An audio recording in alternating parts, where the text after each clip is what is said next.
Vernon Newsom Stadium, Mansfield, Texas. The 2-1 Heath Hogs have made the 41-mile trip across the Metroplex to take on the Mansfield Legacy Broncos, also 2-1, as both teams are in their final tune-up before district play. It's the Hogs and Broncos on this Thursday night edition of 6A Texas High School Football, and we'll bring it to you live on the Rockwall ISD Network.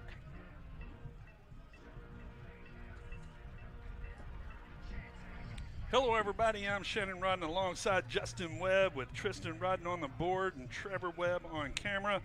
The Heath Hogs come into tonight's game 2-1 with big wins over Highland Park and San Juan Hills, California, sandwiched around a loss to Prosper that the Hogs still played very well before taking the loss.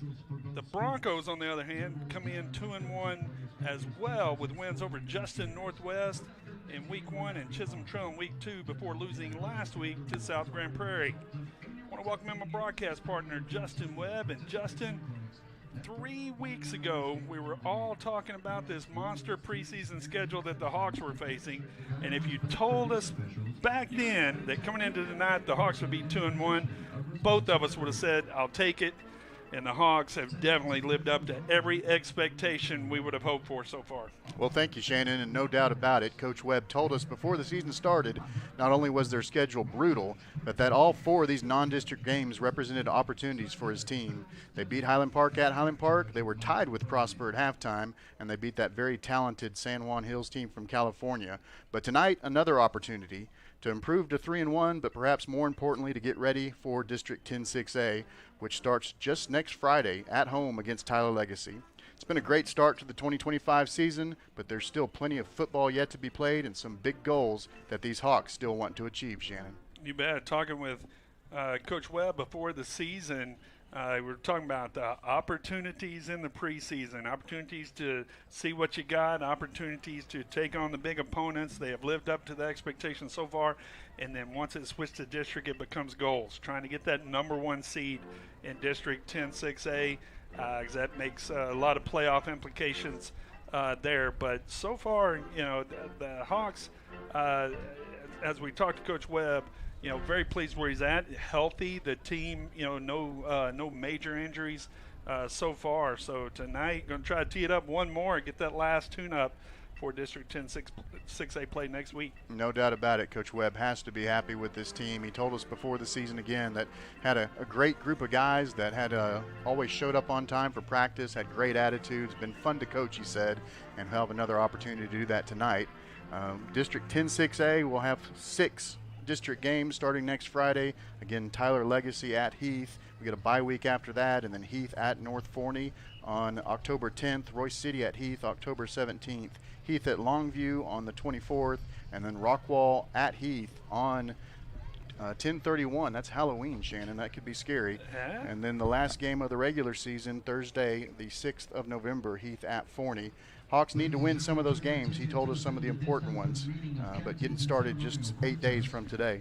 Yeah, talking about that District 10-6A, we'll go ahead and set up. You mentioned the big games. It really comes down, the Hawks are the biggest team in District 10-6A, so they're going to go D1. Top 2 enrollments that make the playoffs go D1, so number 1's definitely going to be the Hawks, and the Hawks and Yellow Jackets are definitely the top 2.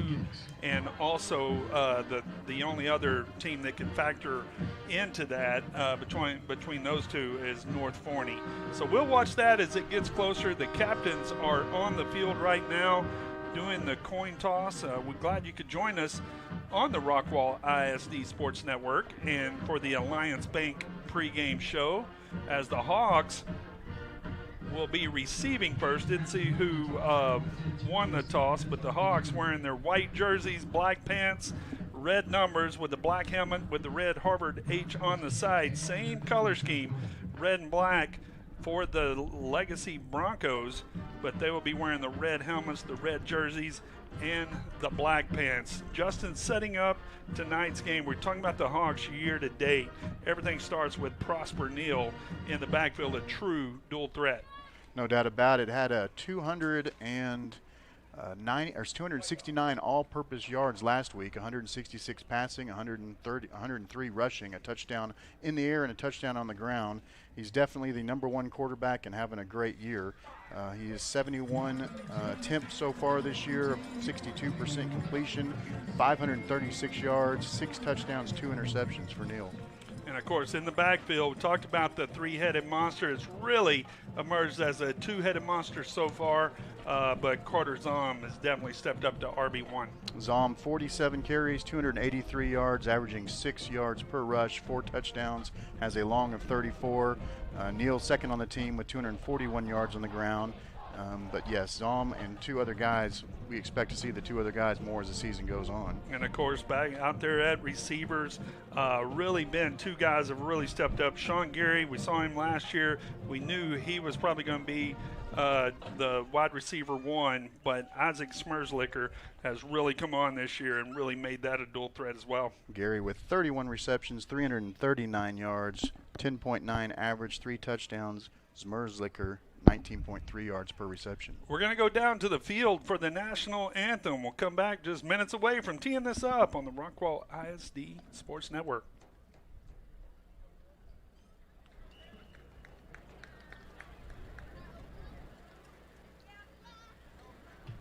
Ladies and gentlemen, at this time we ask that you please rise as you are able and remove your caps and direct your attention to the field for the presentation of colors by the Legacy High School Junior ROTC Color Guard.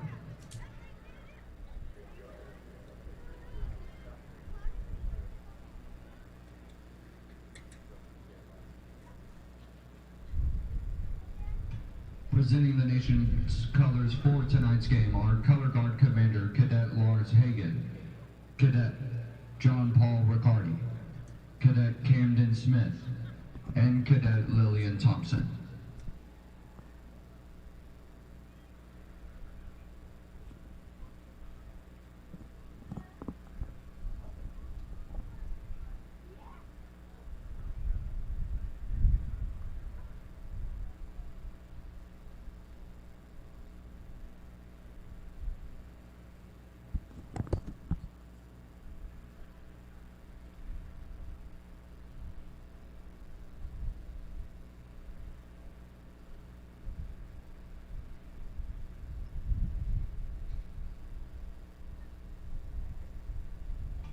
Now, once again, please join the pride of Legacy High School and the Bronco Marching Band under the direction of Peyton Lee as they honor America and Americans around the world with the playing of our national anthem.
Thank you.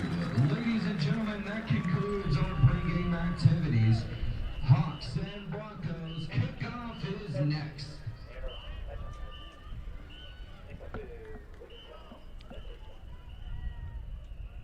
Welcome back, Vernon Newsom Stadium, Mansfield, Texas. I'm Shannon Rodden alongside Justin Webb. As we've got Jet Tremmel helping out on the camera, Trevor Webb on his way. Got Tristan Rodden on the board, and we are just about set for this last warm-up game before District 10 6A play next week. And the Heath Hawks, Justin, we've talked about it. They're on a hot roll, as good as they could have hoped for. through 3 weeks. Now, what's the keys to tonight's game? Well, last week they were able to score 27 points in the first half. They would end up winning that game 34-26.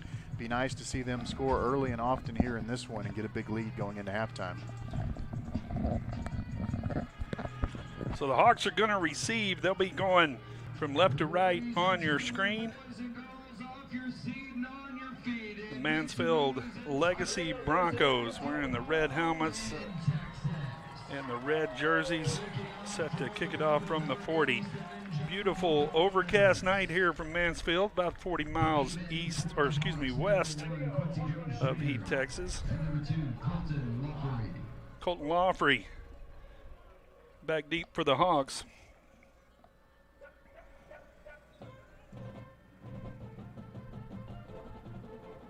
As the official comes in, picks the ball up. As there's something wrong on the field.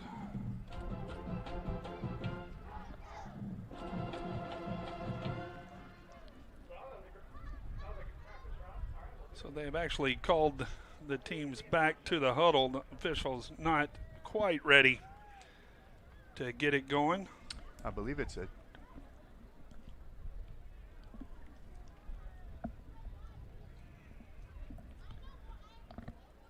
So with that, Justin, got a couple of minutes, little delay there, talking about those keys to the game with the Hogs. I think the main thing is to stay healthy tonight and to just keep the momentum going. Coach talks about those opportunities, talks about getting better each week, and this is just another opportunity. No doubt about it, and an opportunity to expand the playbook as well. Try some new things that you'll want to be able to use here as district play starts next week. So a beautiful evening as good crowd has made it across town, coming across Ray Hubbard and across the Metroplex, and everybody filing in as, like I say, it looks like they have given us the signal. Just about a minute and a half now until kickoff. Appreciate Tristan Rodden on the board. Going to have some instant replay going tonight, and we're excited about that. Appreciate you joining us on the Alliance Bank pregame show. Appreciate Corky Randolph and all that they do over there at Alliance.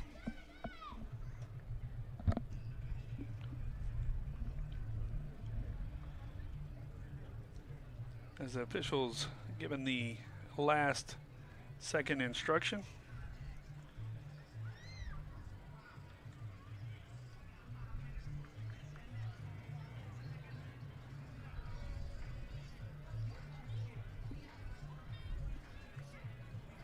Also appreciate Lisa Trammell coming over, getting us set up tonight, along with Jet. It was always fun, Justin, when you come over and you get set on the any remote broadcast. Always has its challenges, and tell you what, this has been fun. Glad you could join us on YouTube this year, and gotten a lot of good response on that.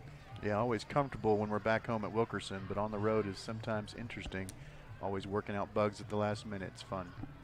You bet. So now the teams are back on the field, getting it teed up, and we are just about set to get it kicked off here from Mansfield.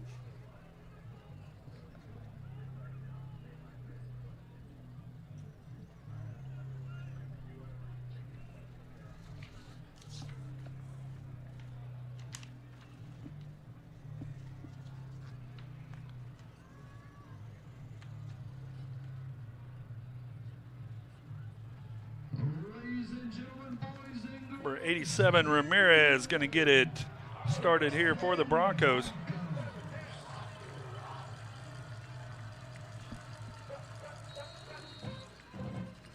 Pooch kick on the left side. It's going to be caught just outside the 20-yard line, returned out across the 28. That is number 25, Cornelius Brown for the Hogs. And the Hawks offense going to get it set up from the 28. Starting lineups for your Hawks.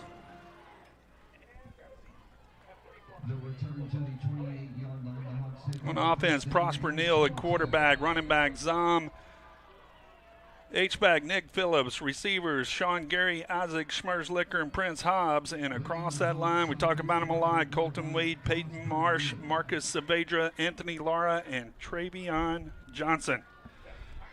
As the Hawks set,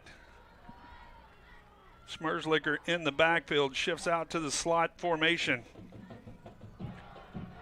Handoff around the left side, has room, cuts it out. Nice gain by number 27, Brian Wamba. Yeah, good first down there, 14, 15 yards on that play by Wamba. Hawks quickly back to the line, no huddle as usual. Two receivers to the right. Phillips in motion, swing pass out to Wamba, falls incomplete. That's going to bring up second down, 10.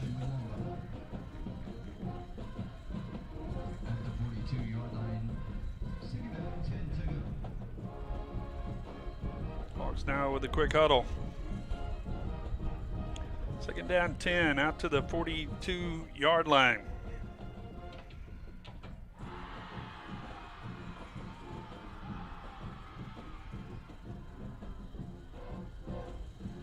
Trips to the right, empty backfield. Wamba in motion.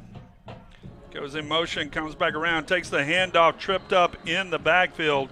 Nice tackle. That is number 11.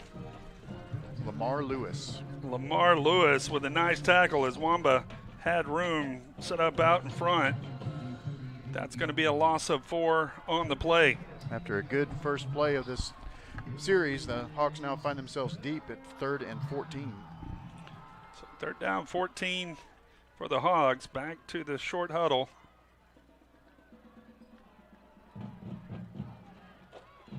H back to the left side.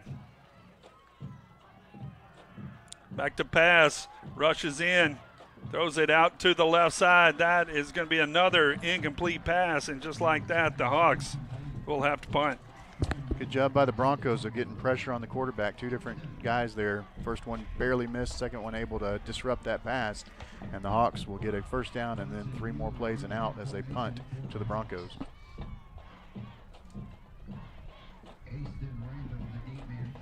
So the Hawks, not quite what we've become accustomed to.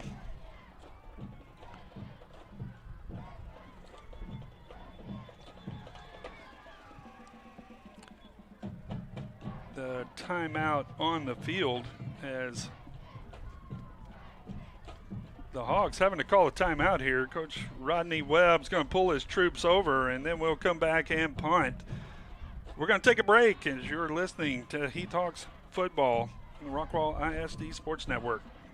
Investing in you and our community is what sets Alliance Bank apart. We are community banking. That's why you can find us at nearly every event volunteering, sponsoring, and donating. Alliance Bank has been serving Rockwall County for over 16 years, and with your help, we have grown into the go-to bank for our community. Time to start a new business, time to expand your business, ready for a new home or a like new home, we will be there because that's who we are.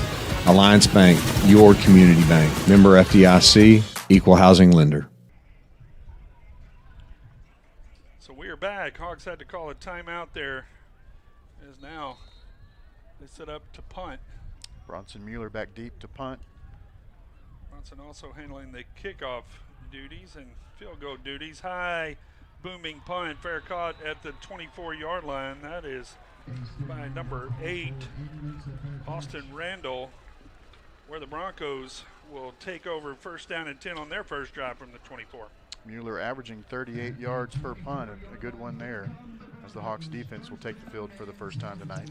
That Hawks defense we'll get you the lineup after the first play.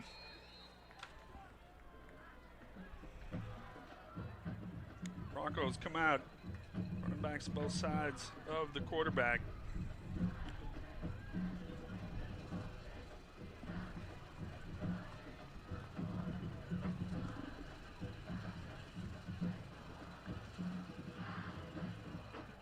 Handoff left side, swallowed up immediately in the backfield. Big number 92 for the Hogs.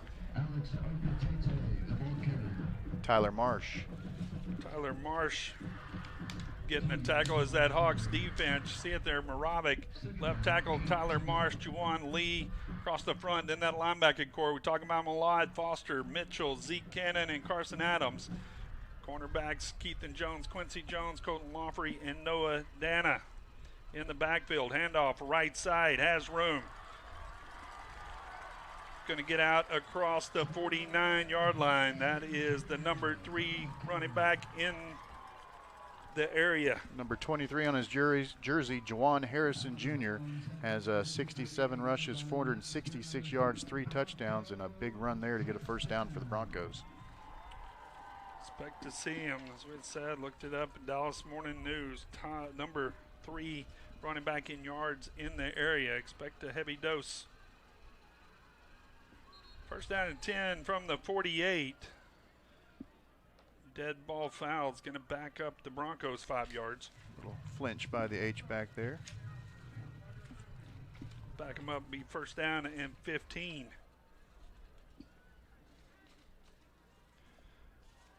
The penalty yardage walked off to the 43-yard line. First down, 15 to go. First down and 15 now from the 43.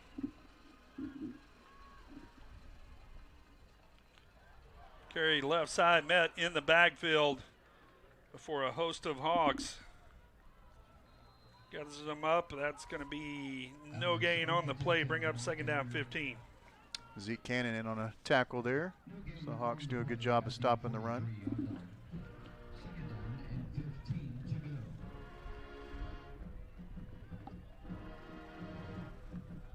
Jake Jenkins, the junior quarterback.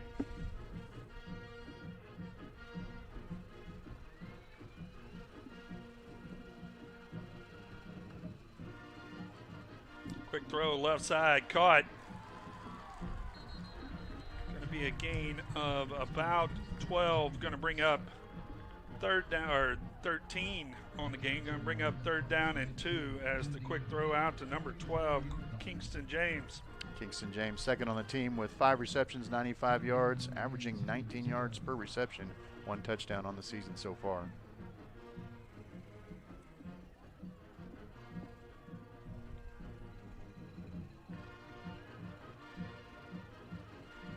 Third and 2. Third down 2, handoff. Carry going to be just short of the first down. It's going to make it 4th down and 1 as Harrison gobbled up quickly. And number 4, Alex Okiti on the carry, but 4th and less than 1. Chance for the Hawks defense to get off the field if they can get a stop here. They are definitely going for it in plus territory, as they are actually going to give them the first down. Did not look like they had it marked.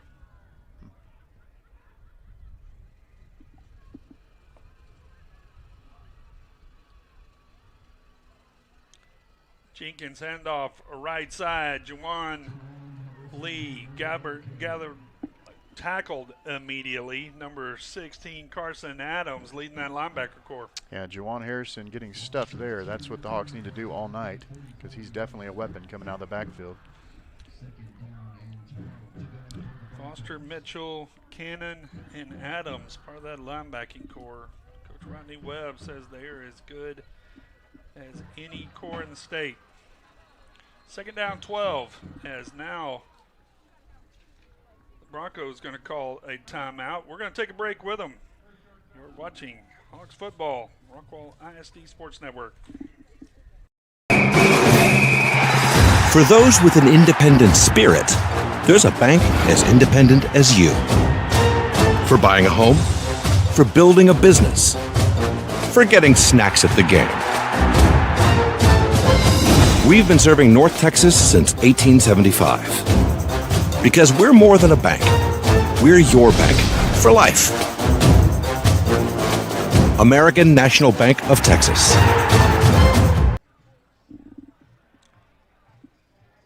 Welcome back, Newsom Stadium, as the Hawks got 1 first down, then punted on their first possession. Now the Legacy Broncos are going. They have called a timeout here. They're into Hogs territory, and Justin, what a beautiful night for football. Yeah, it is, Shannon. Could be a little bit cooler here in late September, but great weather, just a little bit of wind, and the Hawks here needing to get a stop as the Broncos are getting into Hawks territory. So both teams have had a timeout already.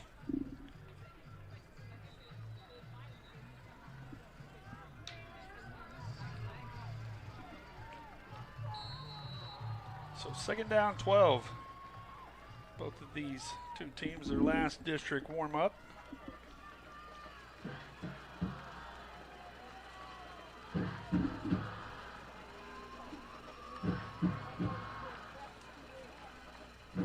Second 12, Jenkins looking to the right side, has a man caught as coverage soft for the Hawks as once again Kingston James on the reception. Yeah, second little curl route he's done, and both successful so far. Comes up a little bit limping, but staying in the game. Number 12, Kingston James. That's going to be third down and a long 4.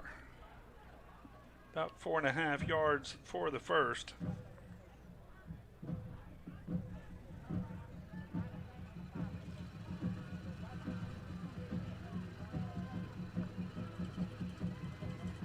Third and 4, handoff, right side. Met immediately. Zeke Cannon fills the hole as Harrison had nowhere to go on that one. Another big tackle there by Zeke Cannon. It's going to bring up a 4th and about 6 now. It's a heck of a play. 4th down and 6, as you had to figure. They've already shown they were willing to go for it on their side of the field. That time with the loss of yards, the punt team's going to come out. We're on the 38-yard line. The Hawks defense is going to stay in. They are still playing it. This is definitely, if you're ever going to fake a punt, this is plus territory. Number 39, Jeremiah Kiefer, in punt formation for the Broncos. This would be borderline field goal range for the Hawks. As a high punt, it's going to land at the 5-yard line, caught down at the 2-yard line. Nice job by the punt coverage team for the Broncos. So the Hawks going to set up for their second drive from their own 2-yard line. We'll take a break. Hawks take over, first down and 10 to go.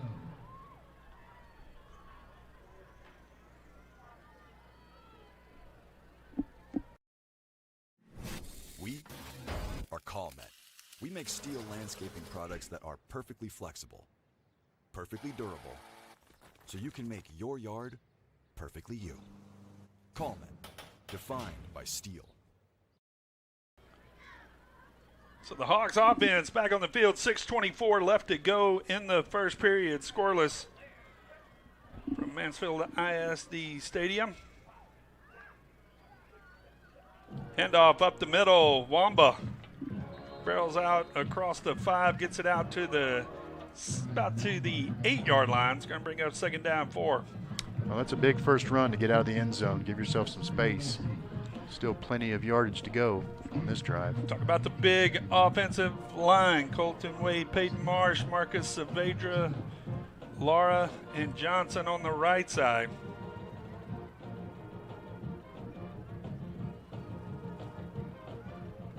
Carter Zom in the game now, looking for him on the screen pass, but Broncos ready for that one as Zom curled back out. They had him covered up. Almost dangerous pass there. Yeah, pressure in the backfield, able to kind of tie him up there, and Neal just lucky to get that ball away. Broncos definitely ready for that as Zom has been the top rusher for the Hogs. Now he's in at tailback. He's going to be just left of Prosper Neal.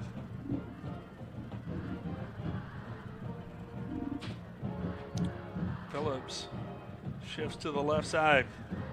Neal rolls left.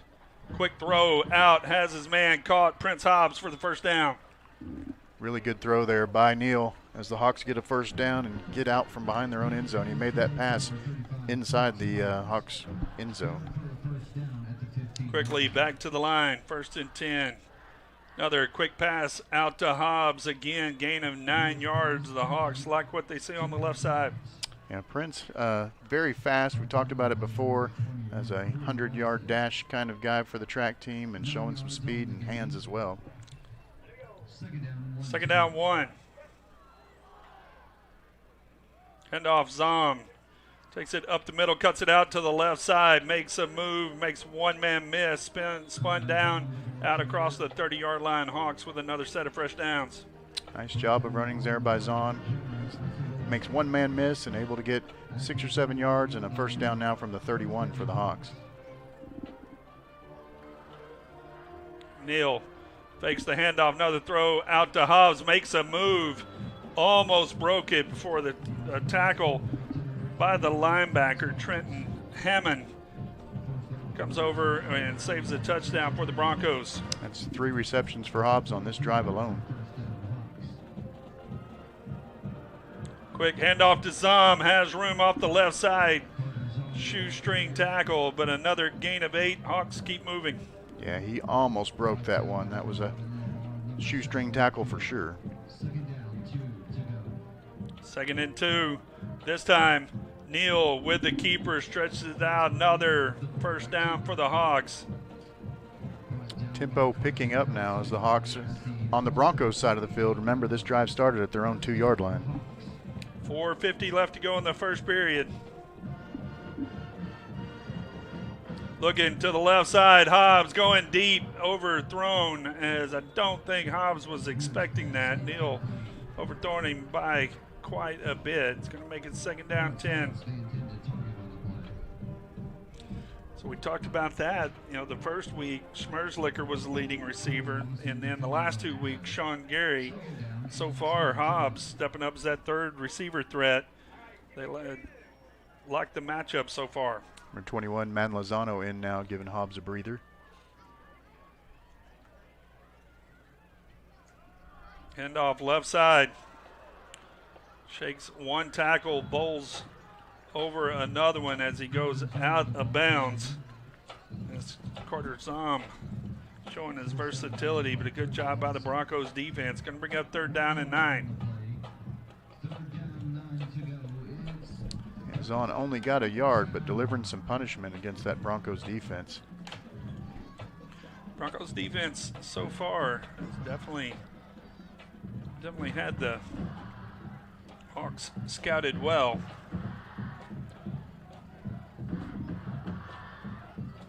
Twins right formation. Zom to the left, drops back to pass, screen to the right side, caught. Sean Gary has room, going to get out close to first down yardage, and has enough for the first down. 10-yard gain by Sean Gary, and another Hawk first down. Yeah, nice screenplay there. Coach talking over the last 2 years how he wants to improve on the screen game, and that was a great screenplay there. And good job by Gary getting just enough to get the first down. As Rodney Webb says, there is an art to the screen game. Quick pass out to the left again to Gary. That's his 2nd catch of the drive. She had talked about leading receiver for the Hawks.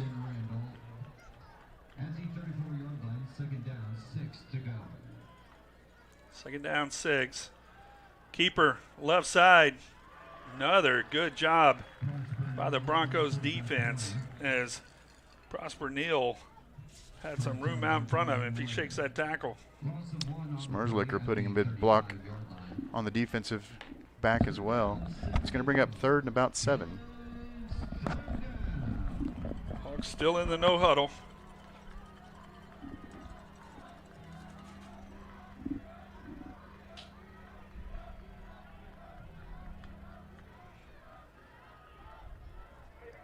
Neal getting the play from the sideline. Twins right formation. Quick pass in the slot. Gary caught for enough for another first down, 10-yard gain. You can tell Neal going to Gary there when he needs the big play on 3rd down. That's the 2nd time Gary's been able to convert, and the Hawks now getting close to the red zone. 3rd catch of the drive for the Hawks leading receiver. Hawks now inside the 25-yard line, down to the 24. Apologize, we don't have the clock. The stadium here does not have the scoreboard. Back to pass, looking down the middle, got a man wide open, caught, touchdown. Madden Lozano won his first touchdown of the season, and the Hawks are up 6-0. Yeah, great route there by 21 Madden Lozano, and Neal just throwing it on the line. Great catch, great reception, and the Hawks go 98 yards to take the lead, Shannon.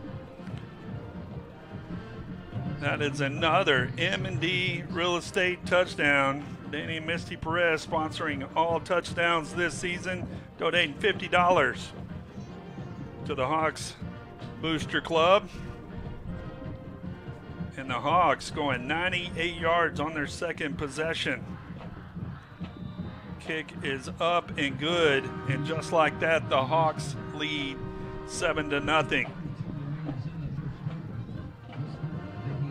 We're going to take a break on the Rockwall ISD Network. This Hawk broadcast is brought to you by Hanby Insurance, keeping you covered in all of your life adventures for all of your life. Reach out now to Aaron Neal for more information at 972-285-0381. Again, that's 972-285-0381. Hanby Insurance is a gold member sponsor of the Rockwall ISD Sports Network. Thank you very much, Hanby. So welcome back to Mansfield and Justin Webb. Madden Lozano getting in, as that is the fourth Hawks receiver to score a touchdown this season. Yeah, and the offensive line doing a good job of giving Neal time, and again, Neal just throwing a dart there. That was a great play, and that was a really great drive. 98 yards after being pinned deep in their own territory, and that's the Hawks that we're getting to know and love here, Shannon. You are, as there is 2:32 left to go here in the first period. Hawks have had it twice. Glad you could join us on the Rockwall ISD Sports Network. Talked about it the first drive. The Hawks had a little hiccup there, had to punt. That drive there, that is what we have seen this entire preseason. And the Broncos were able to get down to about the 35-yard line, but the Hawks defense able to hold them, stopped a great running back that I'm sure we're going to see more of tonight. So doing it both defensively and offensively here early in the first quarter.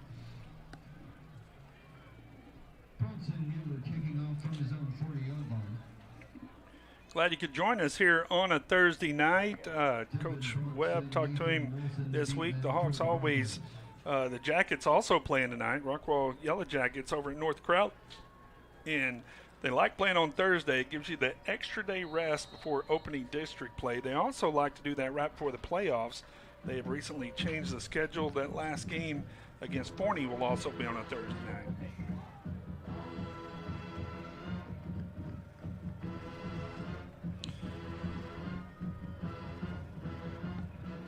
In their two kickoff set,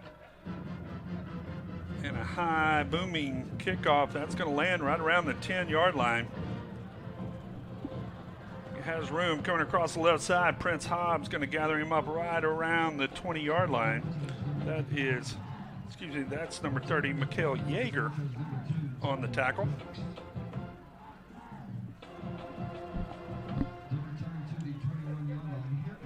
That was Braden Winters kicking off.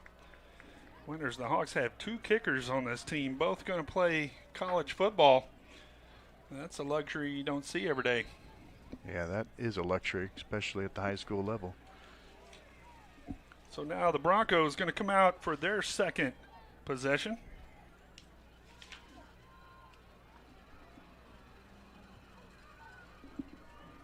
Jenkins hands off left side. Hawks gathering up, led by Zeke Cannon on the tackle, along with big number 8. That is Landon Foster. Loss of 2 on the play as the Hawks defense really stuffing the run here early. Gave up one big run to start the game, but since then they've really got it shut down.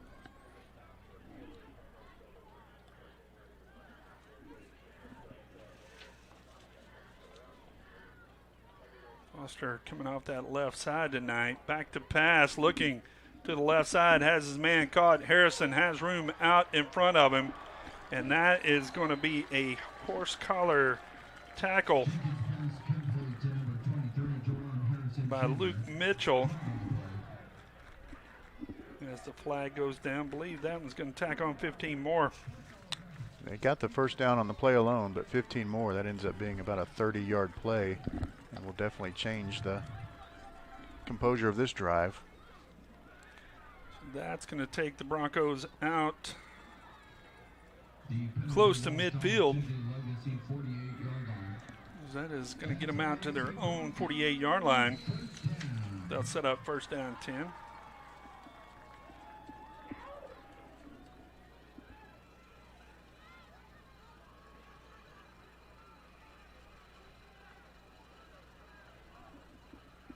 Another handoff left side. Luke Mitchell. Tackle is shaken for Zeke Cannon. Rides him out of bounds. Juwan Harrison showing he is one of the top running backs in the area. Harrison also receiving that pass on the last play. He's having a busy first quarter here. Luke Mitchell put a pretty good lick on him, able to bounce it out, keep it going. Second down 4 Broncos. Another handoff from Harrison, shot out of a cannon, that time nowhere to go. And number 16, Carson Adams. Talking about that linebacker core, Carson Adams doing as good as any of them. Yeah, showing some speed there, getting in the backfield, making a big stick, and pushing the Broncos back for 3rd and long. So that's going to make it 3rd down and 8. Defense coordinator Shannon Carter likes to dial up the blitzes.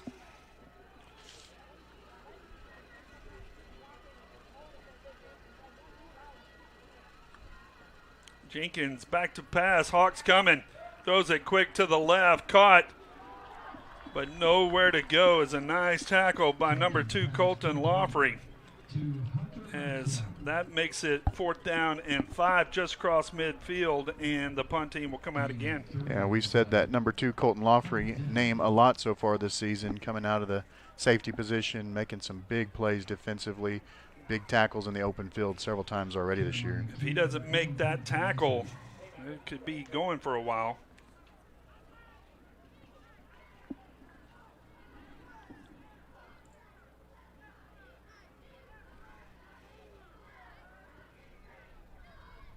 So second punt of the game. This one goes straight up in the air off the right side of his foot. That's going to go out of bounds at the 33-yard line. So about a 16-yard punt, and the Hawks going to set up in good field position to start their 3rd drive as you're listening to Heath Hawks football on the Rockwall ISD Network.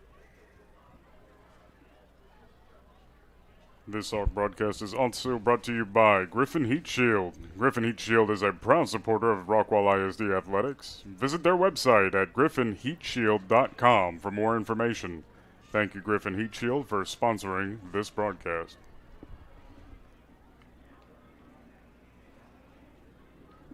So the Hawks back out for their 3rd drive, got a new quarterback in, Collins Jones, as we have seen him in every game this season. Quick handoff to Zum off the left side, shakes one tackle, spins out of another, still going. Carter Zum. Looked like he was doing somersaults there for a little bit, but gets the first down on the 10-yard scamper. So that's going to be the end of the first quarter. Hawks leading by 7. Take another quick break. The Hawks leading 7-0 over the Legacy Broncos on the Rockwall ISD Sports Network. I'm Taryn Oswald, Director of Client Assistance and Food Pantry here at Helping Hands.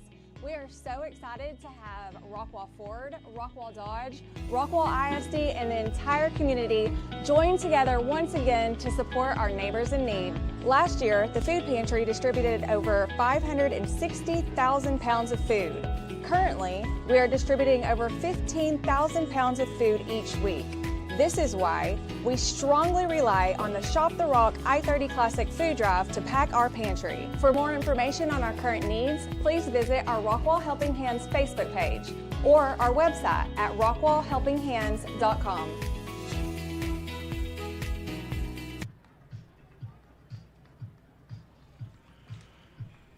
Quarter number 1 in the books. Justin Webb, the Hawks off to a good start here.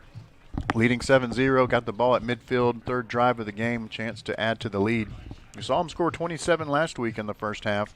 On pace to do it there, and the defense with 2 stops already. It's looking to be a good game for the Hawks. You bet. We got Trevor Webb, no kin to Justin Webb, so we got 2 Webbs, 2 Tremmels, and 2 Roddens here in the book. But take it there's no relation there, right? I'm not sure, no Shannon. long-lost cousins? Can't guarantee anything? He's probably related to Coach Webb. The Hawks leading 7-0. Going to get it going here in the second period. Appreciate Jet Tremmel, who's been a jack of all trades tonight, jumping out on the camera for the pregame and then now running the down and distance. Sorry we do not have the clock. I'm sure we have, like everything, we get people used to it. Got some shout-outs to get to. Coach Ben Wardlow, the Heath Hawks golf coach, texting in, telling us, reminder, Bronson Mueller, besides being the top kicker around, he will be the defending district champ in golf coming this spring. He was the individual medalist. As back to pass is Jones, throwing it down the middle, got a man wide open, caught Hobbs, touchdown. What a play from Collins Jones on the first play of the second period to Prince Hobbs. Yeah, great job there, avoiding the pressure, stepping up into the pocket, and just laying it out there, and Hobbs showing off the speed again. Huge touchdown for the Hawks. As look at that pass from Collins Jones. Prince Hobbs had 5 yards on the defender, and another big play for the Hogs, showing the depth of this team.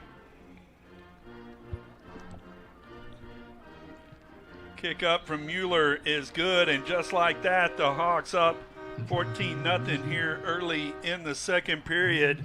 And Jones showing there, had to shake that first defender, and then getting the big touchdown throw. That is nothing short of spectacular. As you mentioned, Jones has been in every game, but series here, series there. But that was a great play and a great confidence builder for Collins Jones. That was pretty impressive. You bet, as we're watching it there on the Jumbotron here at the stadium, and Prince Hobbs getting his first touchdown of the season. We talked about it. He has been that number 3 receiver, and now another Hawks receiver getting into the end zone. We had 36 yards on 6 receptions coming to this game. Already now with 4 receptions and a touchdown. That, I believe, was about a 58-yard reception, and so definitely padding his stats tonight. You bet, and we plan on being down on the field for post-game interviews. We apologize so far this season. We got down there and got Coach Webb after the Highland Park game, and then the second week we only interview after the wins, only because we don't want to put players in bad positions. So after the Prosper game didn't, and you and I out last week, but no problem. We had the fill-ins, Jeremy Bryant, and along with Trevor Webb, and they did a great job. As I was listening in from Oxford, Mississippi last year, onside kick to the right, and the Hawks going to get it. Isaac Schmerzlicker, Johnny on the spot as the perfect onside kick for the Hawks, and we've seen it a lot from Coach Rodney Webb. You got the momentum and the sudden change, and they're saying that there's a penalty. Well, that's the third onside attempt by the Hawks this season. They had already recovered one, so they are showing, I think they're just showing a celebration penalty. Or no, they're saying you cannot advance it, but the Hawks nevertheless get the onside kick. As that was about as textbook as you get. The ball takes a big hop. Isaac Schmerzlicker gets it right there. You cannot advance it on an onside kick, but the perfect kick and the perfect coverage for the Hawks. They are going to back them up for, I believe, an illegal or celebration. But nevertheless, the Hawks going to take over first down and 10, trying to add to this 14-0 lead. Yeah, 2 for 3 on the season for onside kicks. That one was perfect. Got the big bounce as Merzlicher got under it, and the Hawks continue to keep the ball and run up some more time of possession. So Prosper Neal back in at quarterback now. The Hawks, we'll see if they stay aggressive. They do. As Neal throwing it out to the left side. Once again, hits Hobbs. That time had double coverage on him. But nice play once again by Prince Hobbs. And the Hawks quickly back to the line. Neal pulls it down on a design draw. Going to get another first down as the ball gets down inside the 35-yard line. This Hawks offense showing its dynamic, big passes, big runs, and just moving the ball down the field. Hawks going no huddle. Zom to the left of Neal. Handoff around the right side. Has plenty of room. Gets around the outside. One man to beat. Down to the 5. Touchdown, Carter Zom. 34-yard run. And just like that, the Hawks stretch the lead 20-0. His 5th touchdown of the season. Great run there. Once you got in the open field, you just see he wasn't going to be able to be stopped. So Carter Zom doing what Carter Zom does. You always like to talk about the right side of that offensive line, getting out in front. Trey Johnson, Anthony Lara clearing the way. Zom untouched into the end zone and the blocking downfield by the receivers. So the kick is up and good. Braden Winters getting the extra point as you see Zom there and the big blocking downfield by the Hawks receivers. Good all-around effort on that touchdown. So Justin, Hawks don't score on their first drive now. Come back out and back-to-back drives, setting the tone. Yeah, seemingly at will, too. Some big plays on those last 2 drives. And the Hawks now with a 21-0 lead here early in the second period.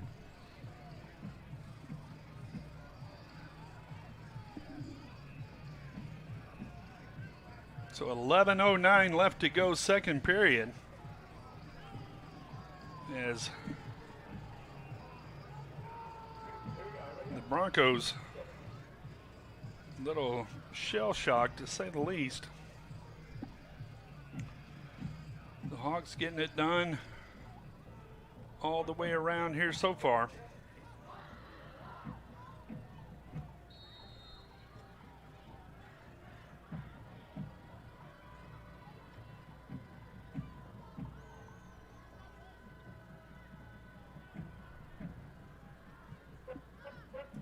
High kick's going to be fielded down at about the 10-yard line. Got some room, stays on his feet out across the 30. And a nice return. And the Broncos going to set up 1st and 10 from the 32-yard line. Seems like it's been a while since this Hawks defense has been on the field. Glad you could join us. Appreciate all of our sponsors allowing us to bring you Hawks football on the new RISD Sports Network. So Broncos now out for their 4th possession. Handoff has some room. Wiggles his way through for a gain of about 6 yards. As that carry by Alex Okiti. 2nd down and 5 to go. Officially a 5-yard gain. Going to bring up 2nd down and 5.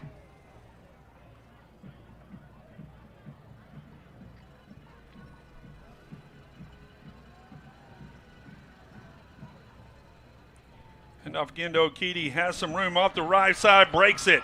Out of cry down to the 40, to the 30 before being tracked down by Quincy Jones. But a big gain on the play. That is going to be a gain of about 46 yards. There is a flag on the field. That is going to be a holding. It was quite a ways down the field. We will see what that does, the flag is about at the 49-yard line, so will be a spot foul. So it will still be second down.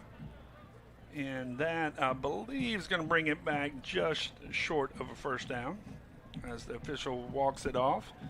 And it does. So now it's going to be second down and 1. Don't see that every day. Well, Keedy with a good run, but don't forget Quincy Jones going and making that tackle. That was a come from behind, catch the running back, and keep him from scoring. But now third down and 1. Sorry, second down and 1, Shannon. Still second down and 1. Handoff up the middle. Going to be enough for a first down as he gets out across the 45-yard line. That is DeAndre Thomas. Gain of 6 on the play to the 45-yard line. That's good for Legacy. Excuse me, that is Devin Brooks, number 2 on the carry. First time we've called his name tonight.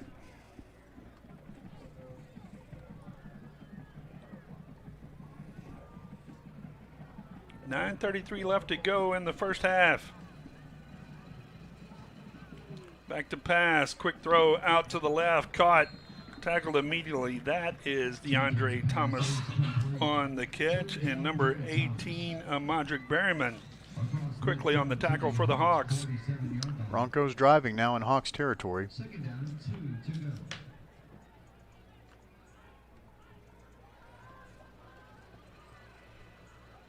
Got a special shout out here in a second. Handoff up the middle as gain of 6 yards. That's going to move the chains again as the Broncos have found something here on their 4th possession. Yeah, they've got 2 receiver sets, so got 9 guys in the box, so to speak, and just running up the middle and getting some yards.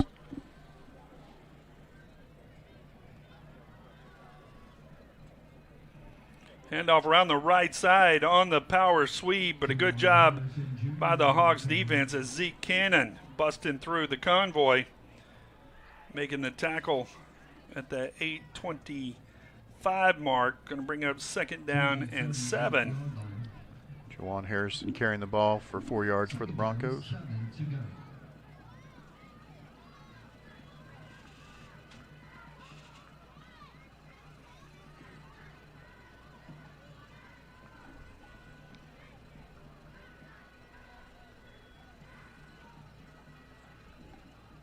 Back to pass, pumps, got a man down the left side, open, caught. The ball squirts out. We're going to see what the call is. I believe it's going to be a catch and a fumble. Going to be out at the 1-yard line on a nice throw to Andre Thomas from Jake Jenkins as the Hawks bid on the fake. Yeah, great reception, almost to the touchdown. He fumbles the ball here at the end, but they mark him down at the 1-yard line. Was a catch and fumbled just outside. If that ball goes into the end zone, it would have been a touchback. But now, first down and goal for the Broncos. Handoff up the middle, touchdown. Jawan Harrison cuts the Hawks lead 21-6. Yeah, as you were saying, if the ball would have been fumbled in the end zone, the Hawks would have taken over. But they called him down at the 1 and then punched it in from that, and the Broncos are on the board. So a nice drive by the Broncos to answer the Hawks as they go the length of the field. Here with 7:45 left to go in the second period. Extra point is up and good. So the Hawks on top of the Legacy Broncos. We'll take a break on the Rockwall ISD Sports Network.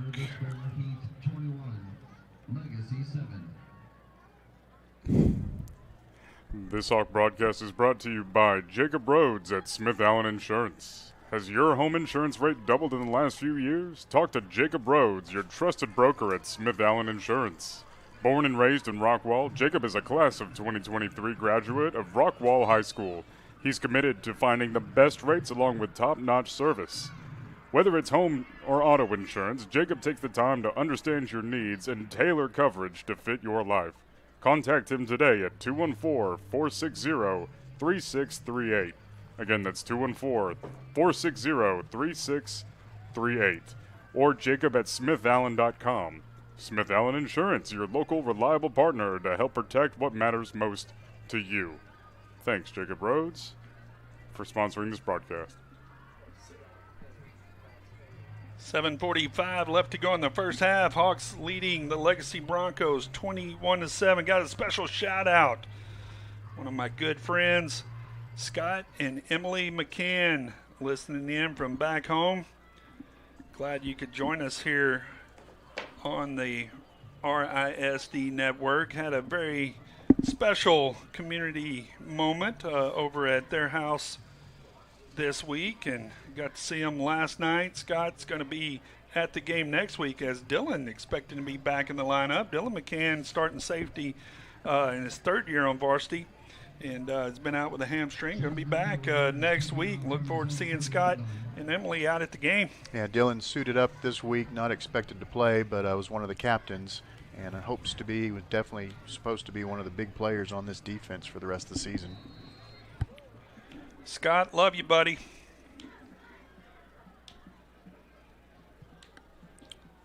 Pooch kick down the left side.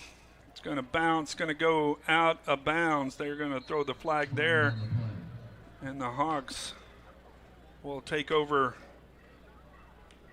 out at the 35-yard line to start their next drive. The Hawks on a roll here, as we talked about it, with the momentum. Got the touchdown on that second one, then got the onside quickly turned 7 points into 14 points. Yeah, we've seen both quarterbacks already in this one, seen an onside kick successful, but with 7 minutes, 45 seconds left in the second half or second quarter, sure would like to see a big drive here, burn up some clock, and put some more points on the board. Chris Bania, Rockwall County Game Day, also watching in along with Jay McGee back in Heath. Looks like there was 2 flags on the Broncos, and the Hawks have elected to have them re-kick. So when it went out of bounds, the Hawks elected to have them back up and re-kick. So now Broncos will be kicking off from the 35-yard line instead of the 40. 7:45 left to go in the first half.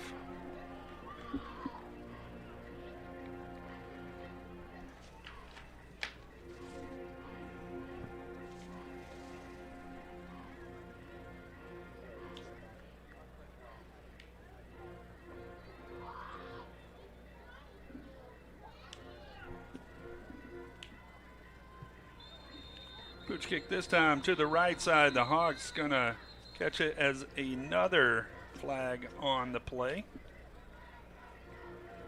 So we will get this one sorted out now. I think they're saying that they had not blown the whistle to start the play. Had not blown the play, or hadn't blown the ball live yet. So we will go back and set up again. 87 Ramirez is going to kick it for the 3rd time now.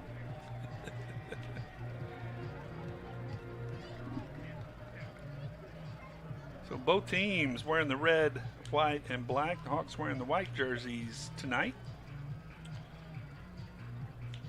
Ready to get back home next week. We're talking about that District 10 6A lineup. Nothing easy about it. Doesn't get easy for these Legacy Broncos, as they will play North Crowley next week.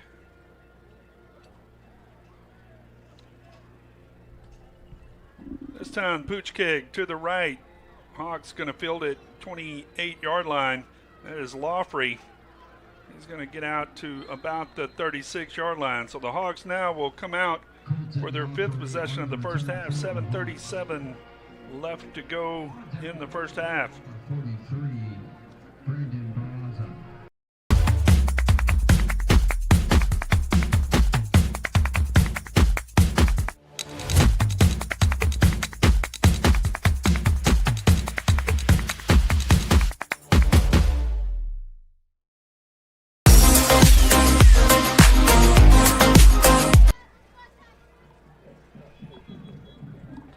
So calling Dylan Jones comes out for his second possession tonight. Last time up, second play of the drive, first play of the third period. The long bomb to Prince Hobbs as the Hawks going to call a quick timeout. And Justin, Coach Rodney Webb, excited about everything he is seeing so far. And we talk about him being in his third full year. Remember back just 2 years ago, he got here in the middle of the summer, and he was talking about they were just getting to know everybody's names and find out what he's got. We've already seen some evidence tonight. We're talking about that screen game, always been a staple of Rodney Webb offense, really starting to see it all gel together here in his third year. Well, there's no doubt he knows everybody's name now, and he's got to see some of these kids come up through the program. Had a pretty young team last year, a lot of returning starters on this year's team, and so far so good as the Hawks off to a great start here in Mansfield.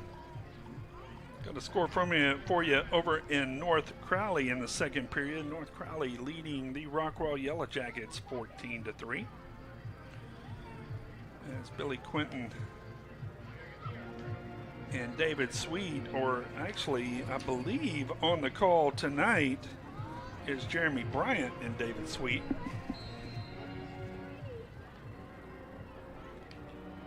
Would tell you to click over there and watch, but then you wouldn't be on this one. Stay where you're at. 7:37 left to go in second period.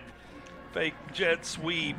Jones keeps it swallowed up in the backfield. Going to be about a 3-yard loss on the play. 4 Broncos in on the tackle there. So the Hawks lose yardage on first down. So the Hawks going to stay in the no huddle. Second down, 13. Jones fakes the handoff, goes for the big shot again. This time's got Sean Gary caught down inside the 20-yard line down to the 18. Jones really showing off the arm tonight, almost the exact same play as we saw for the 58-yard touchdown pass. This time gets down about the 18-yard line in the red zone again, and the Hawks are driving. That was a long play there as Jones now throws it out to the right side, overthrows Gary, but Jones showing off the big arm as that was a cannon. As that was 54 yards on the connection to Sean Gary on the play before. As another big throw from Jones, as now the Hawks at second down 10. Screen pass to the left side, caught Zahn, has the blockers out in front of him. There is a flag on the field, as I believe the line may have gotten downfield a little too quickly. Oh, they're going to say a hold. There was an aggressive block that took the defender down, so calling that a hold. We'll bring the ball back 10 yards from the spot of the foul. So we're talking about, look like there's the big bomb to Sean Gary from Jones on the couple of plays ago. Is that holding penalty is going to bring it back second down and 20 now, back to the 27-yard line. And some replays courtesy of Tristan Rodden. We're got all kinds of new toys this year. It's good to have toys. As a man speaking that would know a lot about that. Allegedly. Per se. So, official timeout on the field here with 6:35 left to go. I think they're discussing the down and distance, because I believe that was a first down play when the holding call, or was that second down? No, they had thrown the screen pass on first down, so it was second down. I think it's a spot foul, so it may be more or less than 10 yards. So I think that's what they are discussing. Appreciate all of our officials across the state of Texas and all across the country that come out on Friday nights. Keep the order as they have settled on Exactly, 2nd down and 20.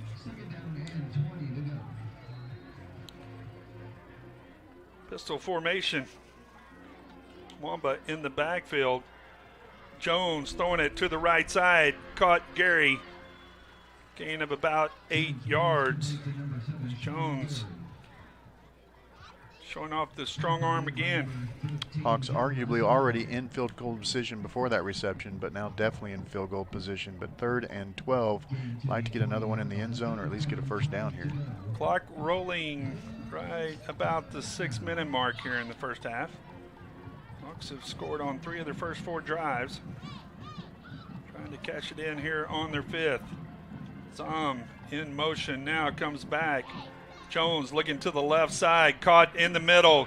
Gary makes a move at the 5-yard line, held up right about the 1. There's a scrum. He's going to be down just short of the goal line, but another great play for the Hawks, and Sean Gary with another big gain. Yeah, another 3rd down conversion to Gary, too. I believe that's the 4th one of this game already. Hawks now in great position, 1st and goal from the 1. Hawks with a quick huddle at the 1-yard line. Carter Zom time here, I would presume. Hawks quickly out of the huddle. Zom from the right side, handoff. Zom left side, balls it in, touchdown, Carter Zom. 2nd of the night for Zom as the Hawks now 1 extra point away from a 28-7 lead. So the Hawks scored on their 4th straight drive. Making it look easy, Justin. Yeah, offense looking really good tonight, Shannon. Special teams with an onside kick and defense with some stops. They're winning on all 3 parts of the game today. Mueller on to kick the extra point. Kick is up and good. With 5:15 left to go in the 2nd period. Got the replay there. Sean Gary making the nifty moves, getting it down to the 1-yard line for Carter Zom to carry it in for another Hog touchdown. And with 5:15 left to go, Hawks leading 28-7 as look the big offensive line open it up, and Zom walking the dog into the end zone. Running with authority. Good job of Tristan Rodden there with 2 replays. That's impressive. It is impressive. We're going to take a quick break on the Rockwall I.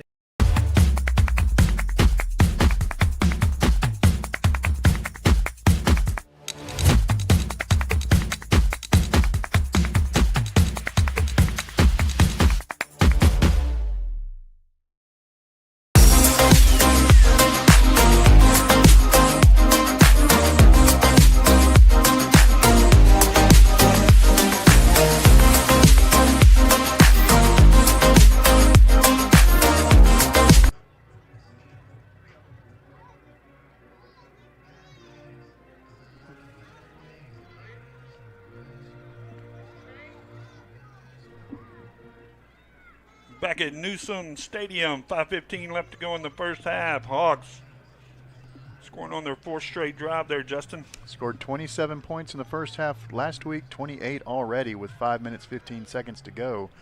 Hawks are doing a great job of taking advantage of opportunities in these first 4 games of the season.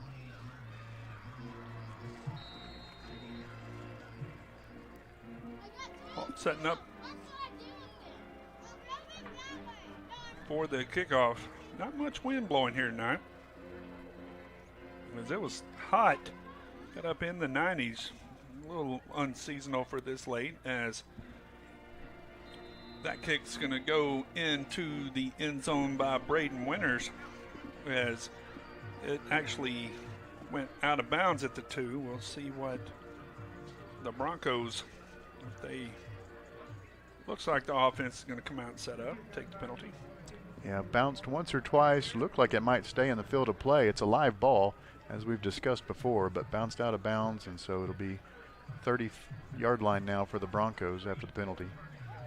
So the Broncos with an impressive drive their last time that they had it. They're trying to come back out and match the pace of the Hawks.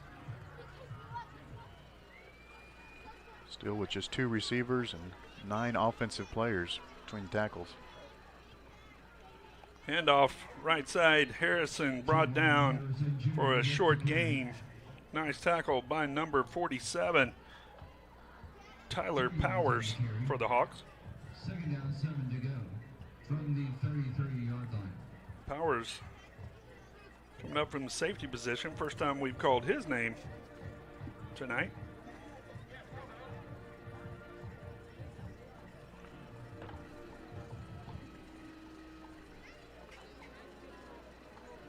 Jenkins, hand off to Harrison again, round the left side. Colton Lawfrey having no part of it. Then brought down by Landon Foster and Colton Lawfrey for a short gain. We haven't seen very many players get away from Colton Lawfrey. Colton able to tie up the runner there, and then the Hawks come in and shut it down. It's going to bring up a 3rd and about 4. 3rd down and 4, clock rolling. 4:06 and counting. Here in the first half, Broncos not in a major hurry here. 3rd down and 4. 2 receivers to the right.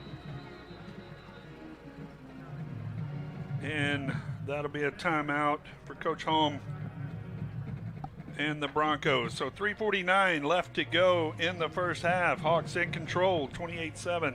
The Rockwall ISD Sports Network.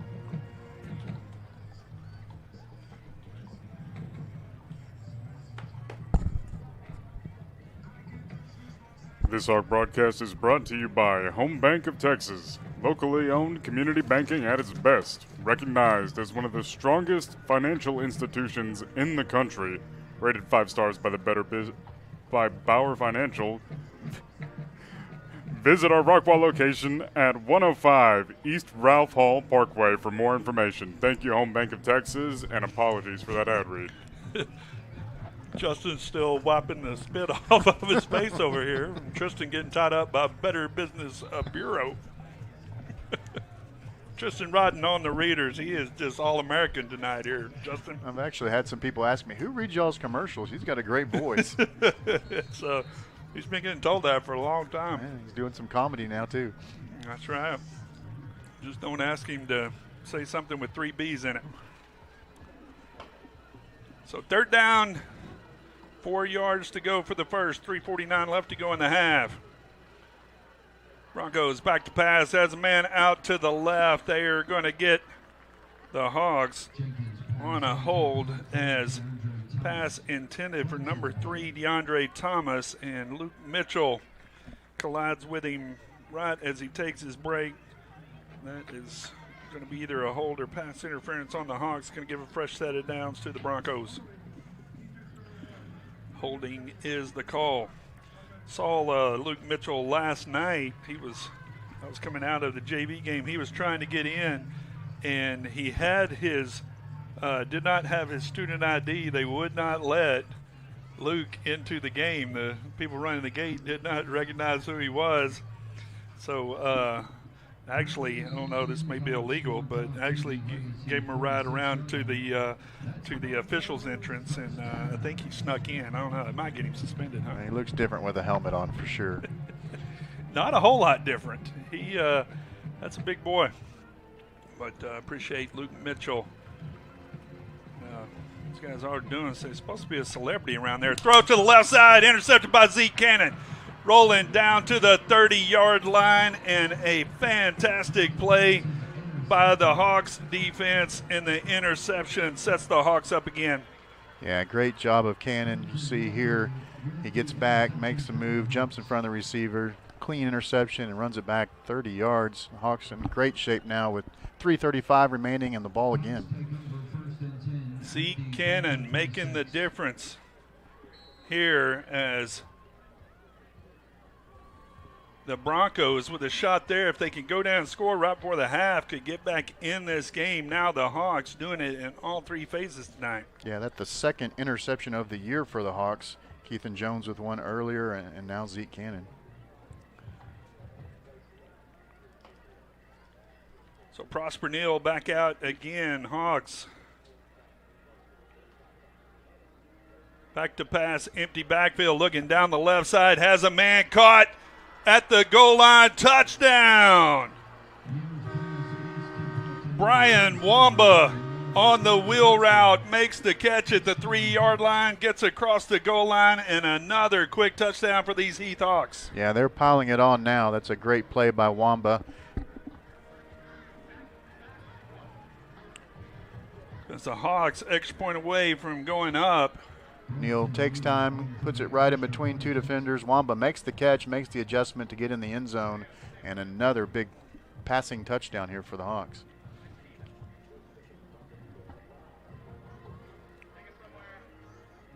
As the kick up and good.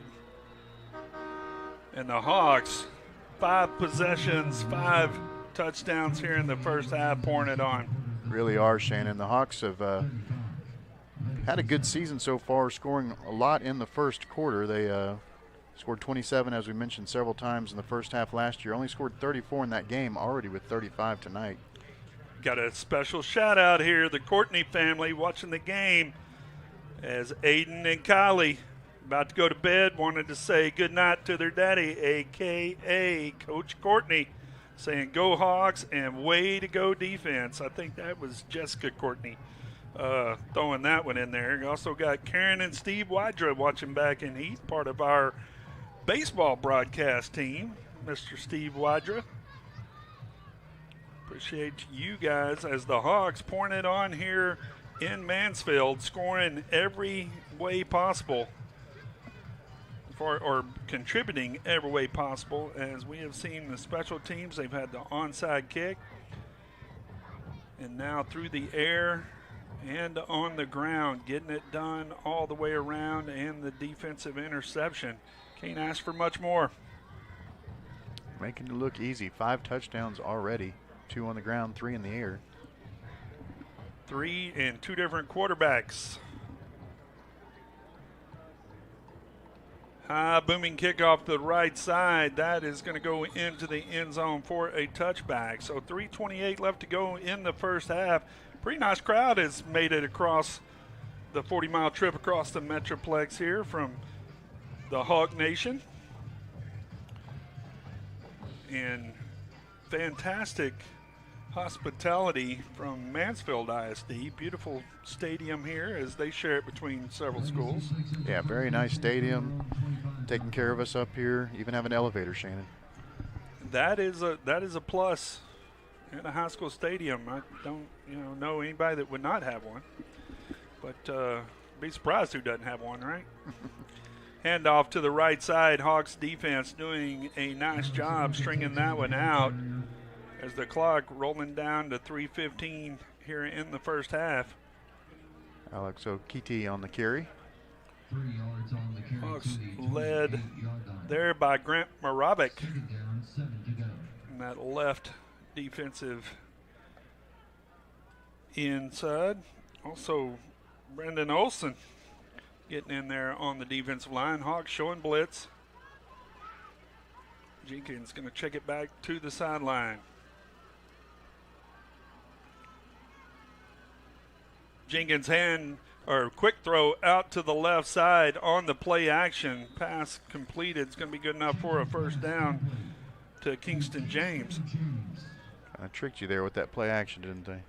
Did a good job on the play action. Looked like he had handed it off quickly to Harrison.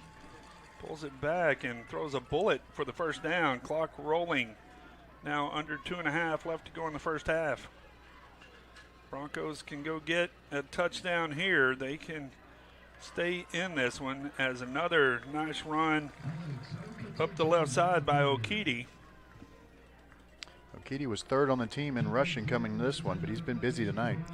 Broncos have had several bright spots on this offense. The Hawks defense has stepped up when they needed to, but Bronco offense has been able to move it as we are down to, I've been told now that there's a copyright on this whole 2 minutes left to go in the first half, or the or the game. So I was told that I cannot, it's copyright, I cannot use it.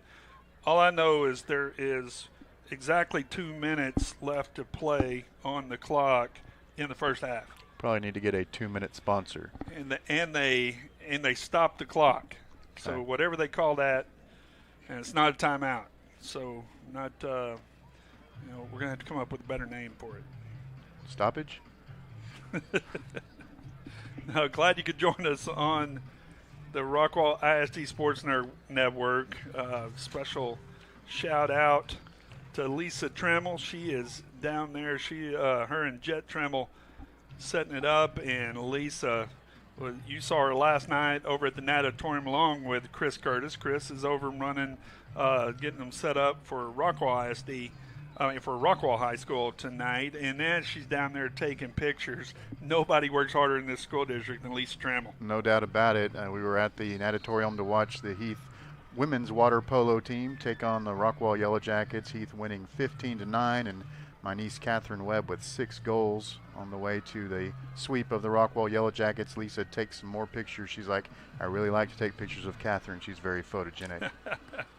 Another Webb making a difference here in Rockwall ISD. Back to pass, looking long down the right side, has a man. The defender catches up, but the ball falls incomplete, a little bit underthrown. Kingston James making an adjustment, almost came down with it, but ball just a little bit short, and the Hawks lucky to get an incompletion there. I believe that is Keithon Jones over there on the far side.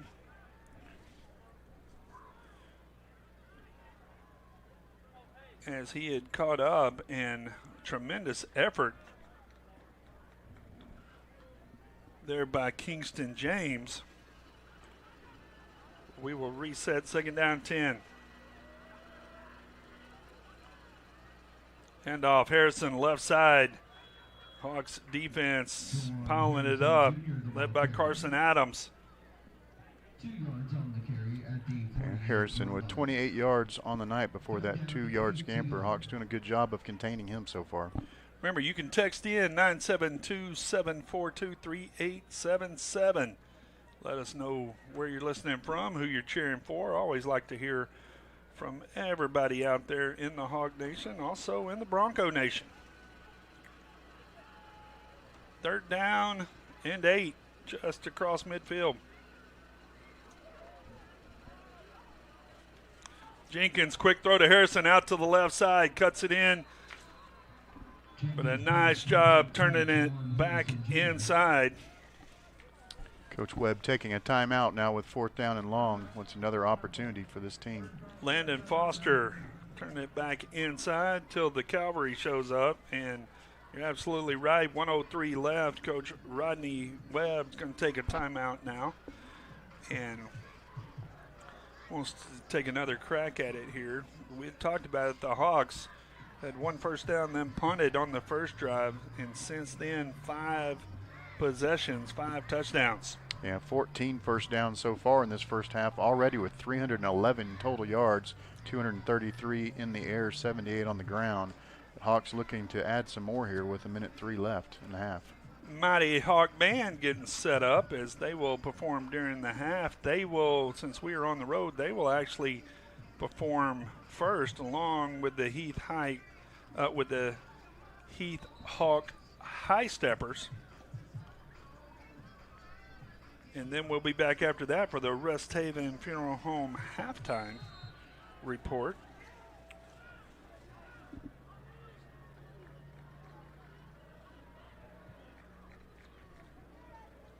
Punt's going to bounce at about the 20.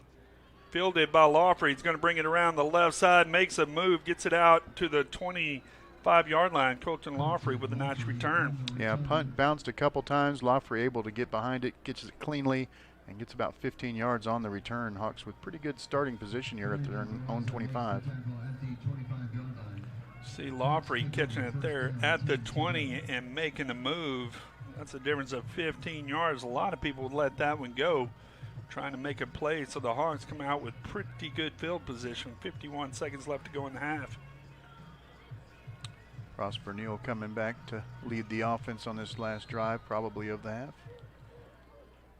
So Hawks setting up, trips to the right. Neal rolls to the right, hits his man, caught for a first down. There is a flag on the play, as that is Wamba on the reception. Seeing these running backs getting out into the receiving patterns. Illegal substitution to call on the Hawks, as somebody came off the sideline late. Coach Rodney Webb wanting explanation. Don't see that very often on the offense. Yeah, he is not. Coach Webb is not in agreement on that, as he wants to hear from the head referee as to exactly what happened there. As I'm sure they're exchanging pleasantries. As Coach Webb, it's kind of like when you're arguing with your significant other, is if I was wrong, I wouldn't be arguing about it. I don't do that, Shannon.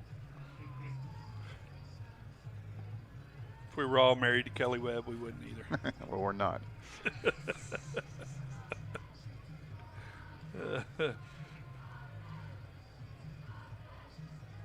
So Coach Webb does not win the argument. There's going to be 5 yards, as kind of like in most households as well, as you can argue all you want and it's still going to go one way, and that's of the officials' way.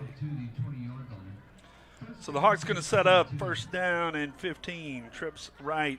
Prosper Neal rolling to the right. Same play. This time catches Isaac Schmerzlicker, gain of about 4 yard lines. About 4 yards. Gets out of bounds at the 24-yard line. Hawks with no timeouts left, so they got to get out of bounds with 32 seconds if they want to continue this drive. Doing a good job on that play. So you would expect the Hawks try to take a shot somewhere in here. Neal rolls to the left now, pulls it up, throws. Prince Hobbs on the catch and gets out of bounds. Prince Hobbs, what a night tonight. Started out in that first drive that time to get the catch and get out of bounds out at the 30. Yeah, Hobbs leading the team now, 6 receptions, 115 yards, averaging 21.6 yards per reception and a touchdown. 3rd down and 5. Back to pass, looking to the right side. That pass almost intercepted, intended for Schmerzlicker. That's going to bring up 4th down, and the Hawks going to have to punt for only the 2nd time tonight with 19 seconds left to go in the half. Definitely fortunate that that ball fell down harmlessly. An interception there was not what Coach Webb was looking for.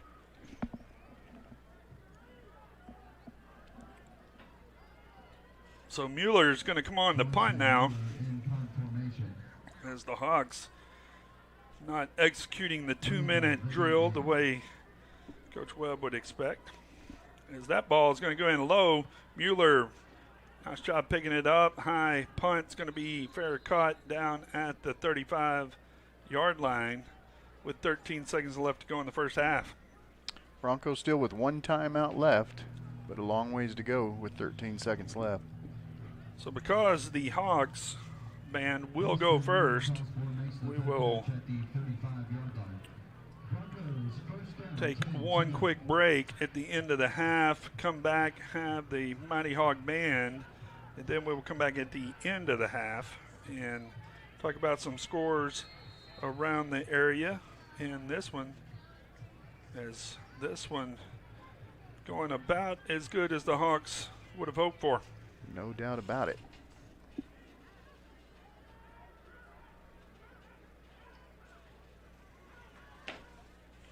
So the Broncos, see what they can do with 13 seconds left. Back to pass is Jenkins under duress, going to be brought down by Landon Foster on the quarterback sack. Broncos going to let the clock roll out. As it hits 0, we're going to go to the half. Hawks leading the Legacy Broncos 35-7 on the Rockwall ISD Sports Network. The Mighty Hawk Band would like to proudly thank their 2025 to 2026 corporate sponsors for their continued support. You make this possible. Their platinum sponsors include Rockwall Ford, Forvis Marses, Sugar Llamas. Their gold sponsors include Yes Installations, Top Dog Medicine, Sweet Pea Midwifery, and their silver sponsor includes Iron Hub. Their bronze sponsors include Home Bank of Texas, Shaw Orthodontics, Trend HR, Lake Ray Hubbard Pediatrics, T3 Chiropractic, Worthy of Blessings Clinic, finally, Dental Professionals of Rockwall. All of these sponsors make what you're about to see possible. So thank you very much for your continued support. And now for your halftime entertainment, the Mighty Hog Band.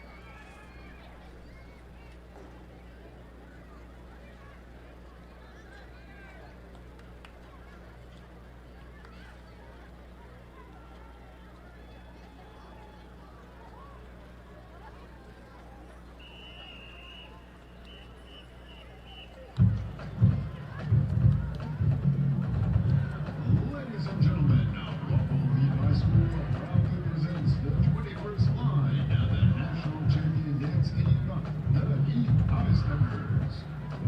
The High Steppers, known as the Heart of Heath, will entertain you tonight while performing their traditional entrance to the song Stepping on My Heart from the Broadway musical Dream Girls. High Steppers are proud to announce Miss Drill Team, Lily Johnson, Miss Jump Splits, Maddie Oakham, Miss High Kick, Maya Gulati, Line Major, Charlotte Fieldsmith, Remet Major, Maddie Nagy, Dance Instructors, Lily Johnson, Robin Baker, Rachel Pickens, Sexton Neighbors, Abby Santana, and Melissa Salazar.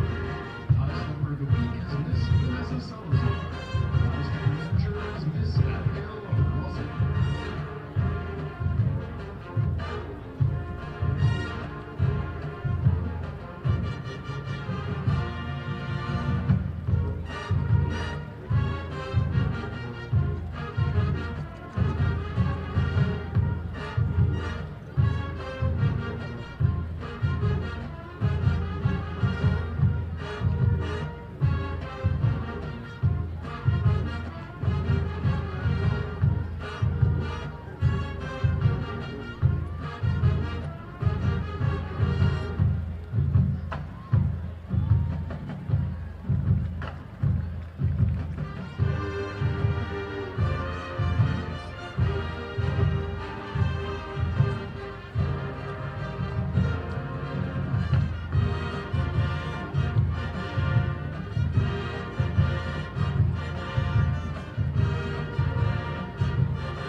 And now, for your continued halftime entertainment, Rockwall-Heath High School is proud to present the Mighty Hawk Band. The band is under the direction of Christopher Lloyd, Trevor Kay, Kelly Powell, Anissa Macias, Baskin Wood, Joseph Guzman, and Megan Benavidez. Tonight, under the field direction of drum majors Gary Gonzalez, Bailey Lundberg, Angel Noriega Lorenz, and Sebastian Sanchez, the band will be performing Act 1 of their 2025 competition show, Ancient Embers.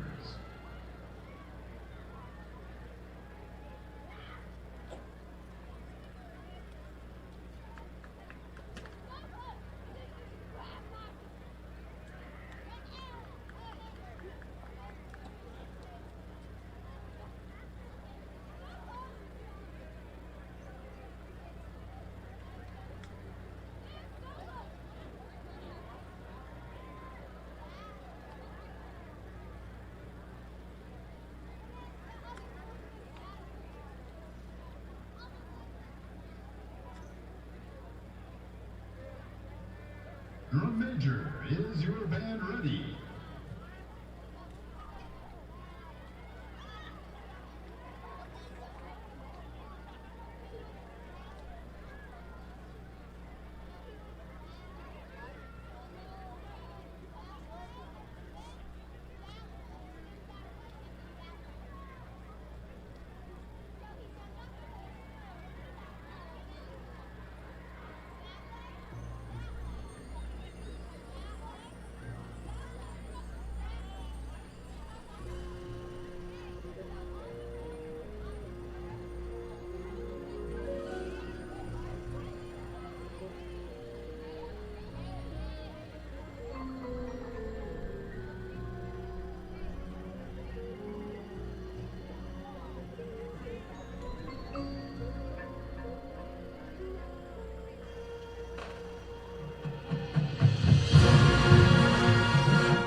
Congratulations to our 9th grader of the week, Heath Reynolds, student of the week, Molly Richard, performer of the week, Andrew Thompson, and our section of the week, the Color Guard. The Mighty Hawk Band would like to proudly thank their 2025 corporate sponsors for their continued support. Gold sponsors, Sweet Pea Midwifery, Top Doc Telemedicine, Yes Installation, upgrade your home today with Yes Installation, Smart Home Living in Rockwall, Texas. And our platinum sponsors, Corvus Mazars, Sugar Mamas, and Rockwall Ford, proudly supporting our Rockwall schools and community for over 40 years. The band would also like to thank Superintendent Dr. John Villarreal, Director of Fine Arts Mr. Benjamin Sumrat, Principal Todd Bradford, the Rockwall ISD Board of Trustees, and all of our band family and friends for their continued support. Best wishes to the Mansfield Legacy Band as they prepare for their upcoming competitions.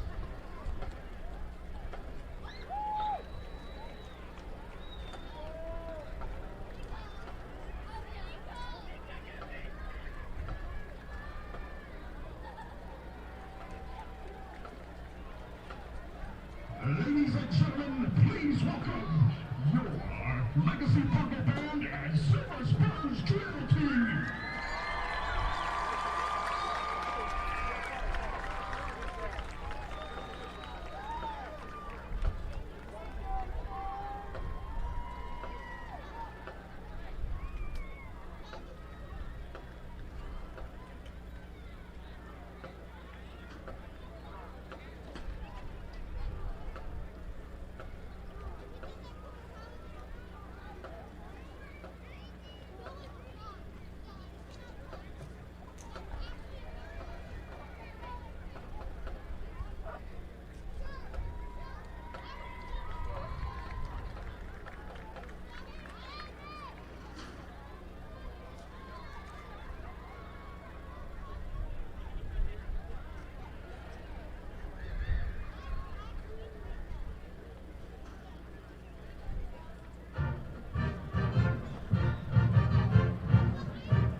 The Silver Spurs are led onto the field by their officers.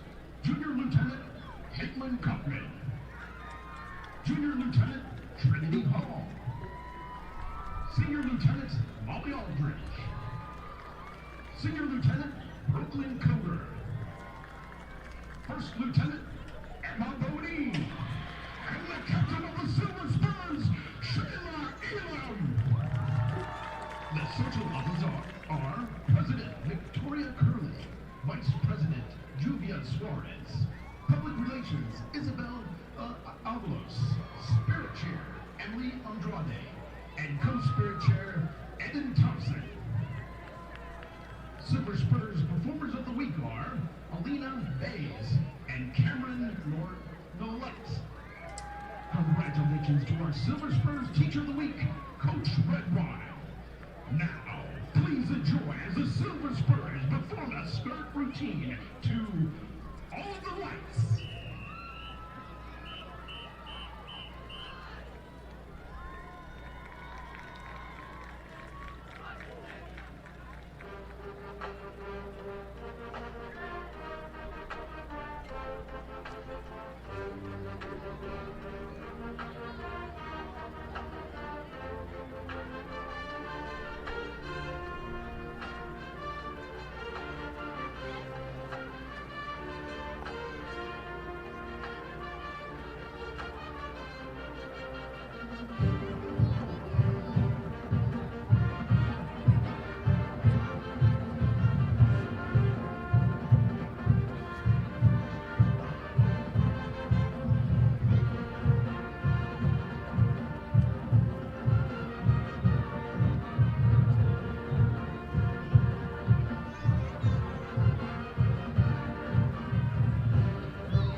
Silver Spurs excel under the direction of Alexandra Thomas and Alisa Estrada.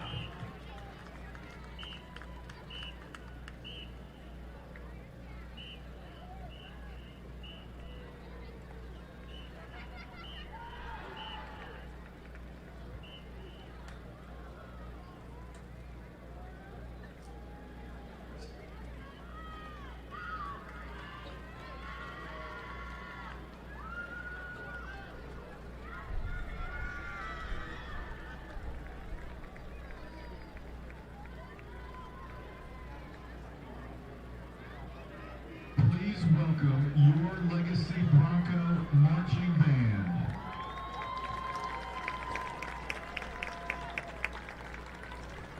Tonight, the Bronco Band will be performing a portion of their 2025 contest production.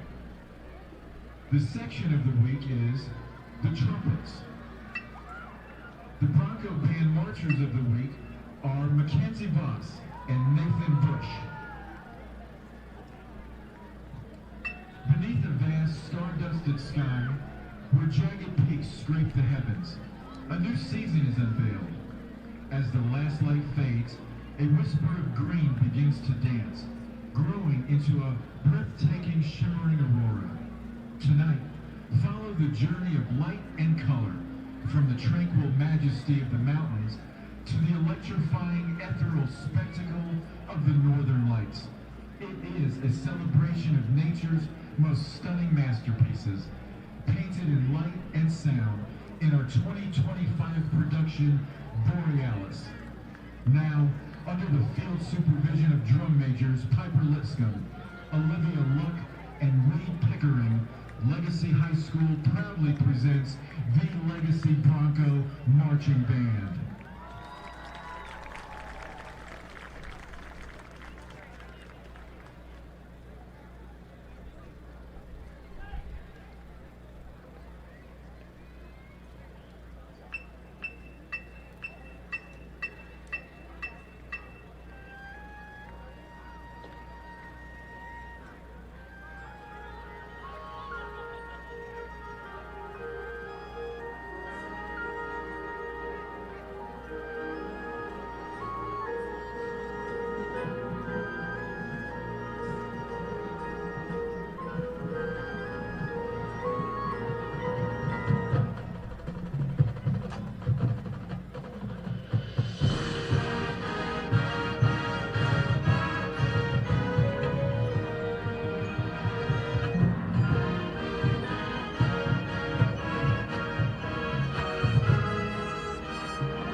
Ladies and gentlemen, the Legacy Bronco Marching Band.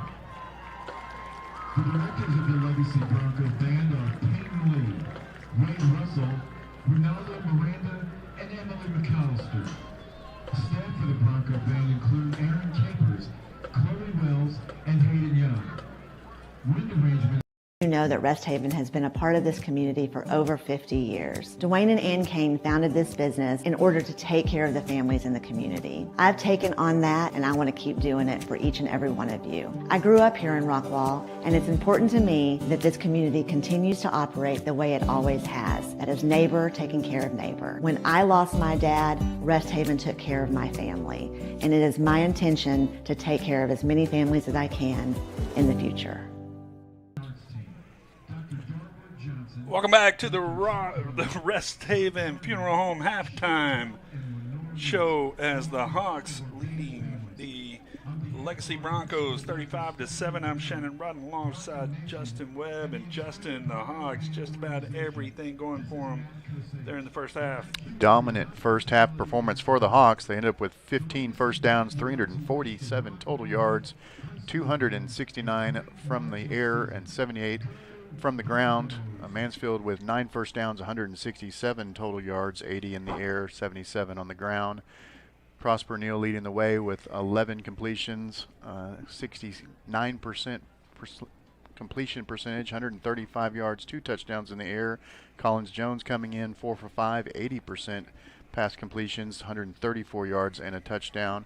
On the ground, Carter Zalm, 6 carries, 61 yards, averaging 10.17 yards per attempt, 2 touchdowns, and the Hawks score 5 touchdowns in the first half.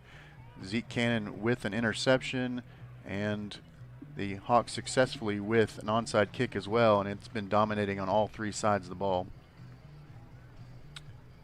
Other scores around the area here on a Thursday night: Rockwall and North Crowley. North Crowley only leading Rockwall 14-10 at the half. That is underway in the third period. North Crowley has scored to take a 20-10 lead, but Rockwall, it's kind of like the Hogs playing Prosper a few weeks ago, hanging tough, showing this District 10 6A race. Just starting up, just a week away. Got one more half a ball for that Stars, but we talked about there is not an easy game in District 10 6A. There's not. I forgot to mention the receiving corps having a great night too. Prince Hobbs, 6 receptions, 114 yards, averaging 19 yards per reception with a touchdown. Sean Gary, 6 receptions, 101 yards in the first half. And Brian Wamba, a 26-yard reception for a touchdown, as well as Madden Lozano, a reception for 24 yards and a touchdown. So moving the ball around. Smerslicker only with 1 reception so far. Expect to see him as he's been a big part of this offense all season. But 5 different Hawks getting involved in the receiving corps so far in the first half. And seeing Prince Hobbs getting involved even more. First big action this season. You talk about 6 catches, 114 yards, along with a 6 catches, 101 yards by Sean Gary, and plenty of weapons. I would not want to have to defend this Hawks offense right now. They're hitting on all 8 cylinders. As the teams wrapping up warm-ups here in the second half, and we are just about to get underway. Got a few shout-outs to get to, as I was looking during the half. Wanted to get to Lucia McCalmont texting in saying she'd like to see a little more of the Hawk cheerleaders. And we've talked to our camera guy, and we are going to get that in the second half. Also, got Landon Foster, or Dominique texted in for Landon Foster from Brookhaven, Mississippi. We're national, Shannon. Getting national, not international this time, but we are going to go. And remember, you can text in 972-742-3877. Let us know where you're listening from, who you're cheering for. Always like to give shout-outs to the Hog Nation. Bill Carpenter still in Texas today? He is. I talked to Bill last night at the JV game, and he said he'd be listening, but we hadn't heard from him, so maybe he's watching that other game. Well, second half about to start. It'll be interesting to see if Coach keeps the starters in or tries to get some more playing time for some other players. The opportunity was to try to win another game, improve the record to 3-1, but most importantly, be ready and injury-free going into district play just 8 days from tonight. Also, that's a big part. We mentioned it earlier about playing on Thursday nights. Got that extra day rest before the gauntlet that is District 10-6A starts up. So next week, Tyler Legacy comes in. The Hawks losing a close game there last year. Kind of let that one slip away from them, and then you start battling that uphill climb all during district. And we've already talked about it. There is at least one good team not going to make it to the postseason. The Hawks were that odd team out last year. But they're, the district is shaping up 5, maybe even 6 playoff-worthy teams in District 10-6A. So the Hawks lined up to tee it off here in the second half.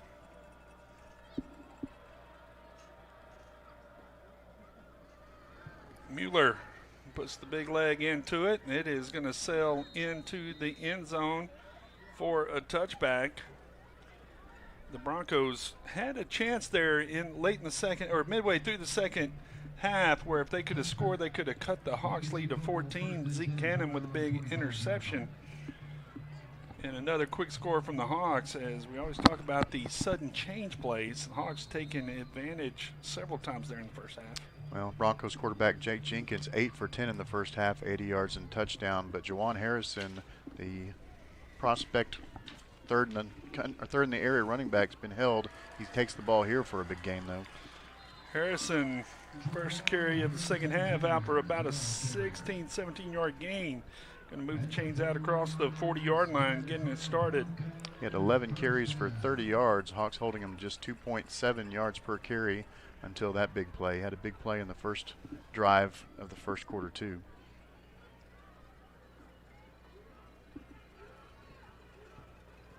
Handoff, tackled down immediately as Harrison. Not much room there, but it is a gain of 3 yards as they are trying to get behind that big offensive line around the right side. 3 yards on the carry to the 44-yard line. Second down and 7 to go. Second down, 7 now.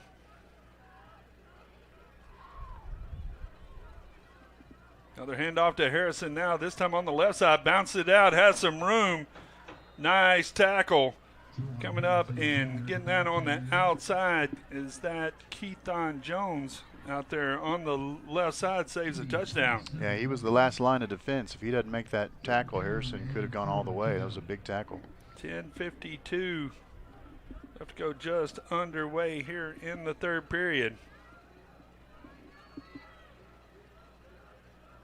As this is what the Broncos do with the running game. They're wanting to come out, establish it here in the third period. Hawks leading 35-7. Back to pass, looking down the left side on the comeback route. Receiver slips and falls. Kingston James, ball still hitting, but James falls down. That's going to bring up 4th down and 5, and the punt team's going to come on. Bend but don't break defense comes through again, so Hawks get another stop. Jake Jenkins showing off that big left arm. So he ripped that ball out there, just unfortunate, and the receiver slipped on the break.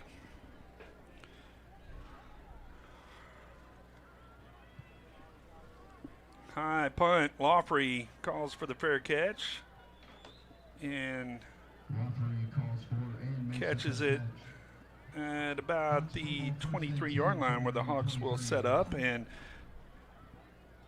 there's a picture of those Hawk cheerleaders. I happen to know one of those down there. Miss Tatum Rodden recently accepted to University of Mississippi. Be going there next year, joining Big Sister.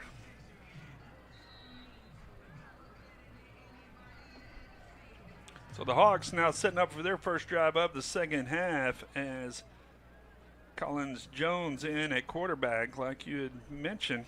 Going to hand off on the left side. Going to see, I believe that is Mikael Yeager. It is. His first carry of the second half, and exactly what you had mentioned. Going to see some other faces. Yeager, the sophomore, expected to get a lot of carries this year.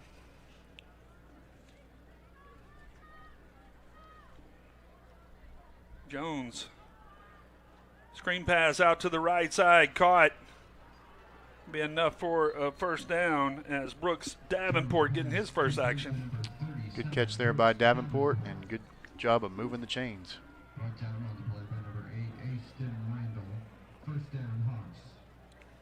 Jones, quick throw out to the right side, caught. Sean Gary, first catch of the second half after the 100-plus yards in the first half. That's going to be a gain of 6. Going to bring up second down 4 as the ball crosses the 40-yard line. No huddle offense as the Hawks moving quickly. Jones fakes the handoff, tackled immediately, sandwiched on the blitz there by the Broncos defense. Number 16 for the Broncos, that is Braylon Ware, coming off the right side, and I believe that was number 22 on the left side, Courtney Richardson. It's going to bring up third down and 9. Jones looks out to the left side, throws it to Hobbs, falls incomplete as that ball, they wanted a backwards pass, the throw was out to Yeager, falls incomplete. That's going to be a fourth down. Going to bring on the punt unit. Broncos coaching staff trying to politic the linesman over there, but it made the right call. It's going to bring up fourth down and a Hawks punt. We could show them a replay there, but don't think they're going to let that be official. So Bronson Mueller is going to come in for third punt of the game.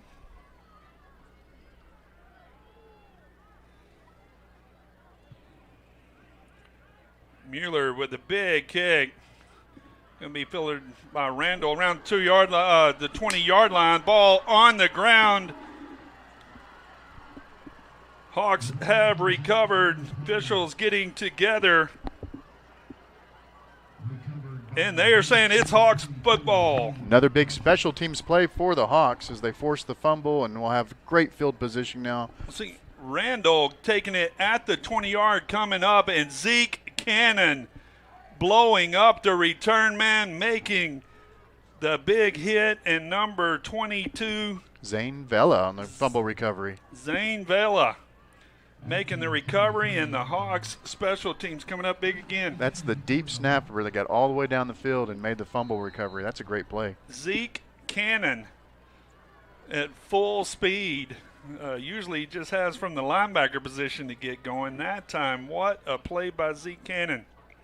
Already with an interception, now fumble recovery. No doubt who our defense player of the game is already.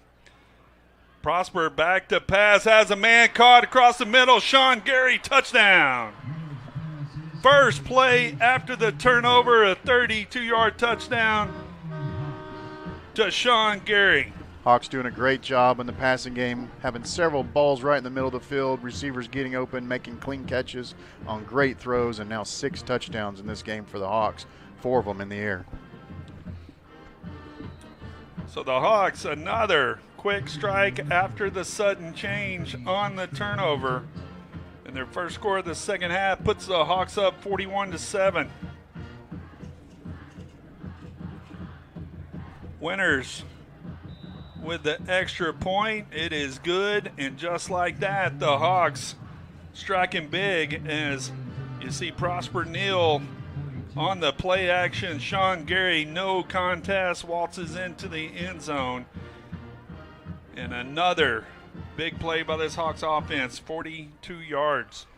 Well, if you're Tyler Legacy, you're going to have a lot of film to watch from this game because the Hawks have expanded the playbook and have gotten the ball moved around to several different players. It's been a dominating performance tonight, Shannon. And just because you were calling him a liar Mr. Bill Carpenter showing he is playing. Good to hear from you, Bill. So, yes, just got home from the Dallas Christian JV game, and now watching the Heath Hawks. Mr. Bill Carpenter. Appreciate everything that he does in our community. He certainly involved with a lot of the youth of our community, and we appreciate it. He goes to so many different events. I saw him at a water polo game 2 weeks ago. Got to talk to him. He was going in to see the boys play water polo, so he barely misses anything. Remember Bubba Thurman telling me one time, said when you get Bill Carpenter, you get all of him. And certainly appreciate Bill and all that he does for our community.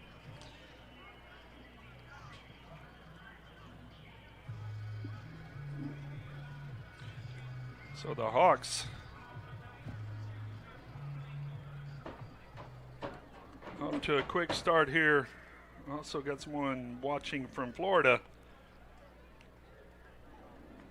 cheering for the another cheerleader fan as well. Don't have a name. If you could share with us, be glad to give you a shout out. 8:11 left to go in the third period. High booming kick by Winters. Take it at the 5-yard line. The Hawks coverage. Ball actually hit the ground almost with another fumble, but the Broncos recover. They'll take over 1st and 10 inside their 15. Another great play by this Hawks special teams. Yeah, third big special teams play on the night, and the Broncos have a long way to go.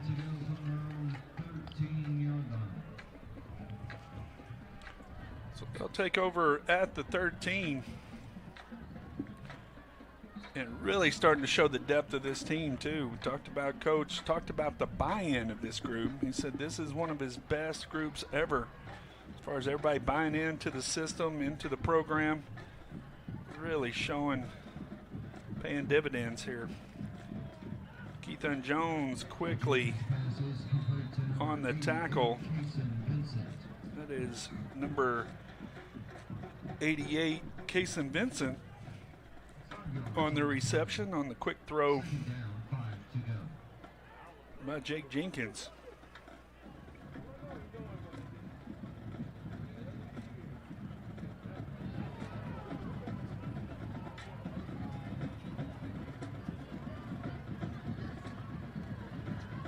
Jenkins back to pass, looking to the left side. Caught.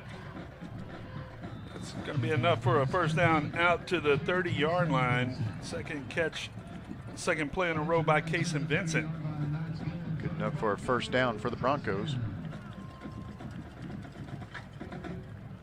Keithan Jones, the law office of Jones & Jones at the corners. Quincy Jones on the other side.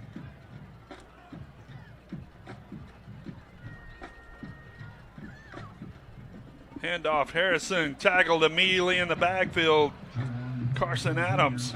Second time tonight he's gotten in the backfield and caused havoc. He's got a lot of speed from that linebacker position, Shannon. His quarterback, the linebackers, talked about him a lot. Getting it done.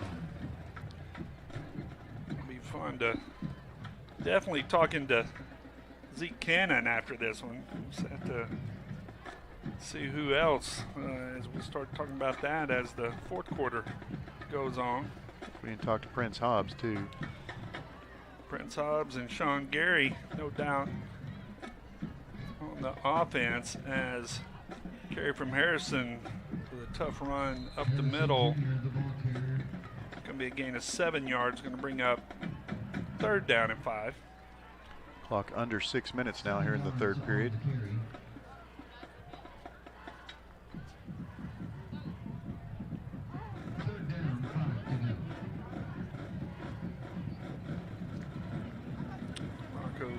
With the short huddle.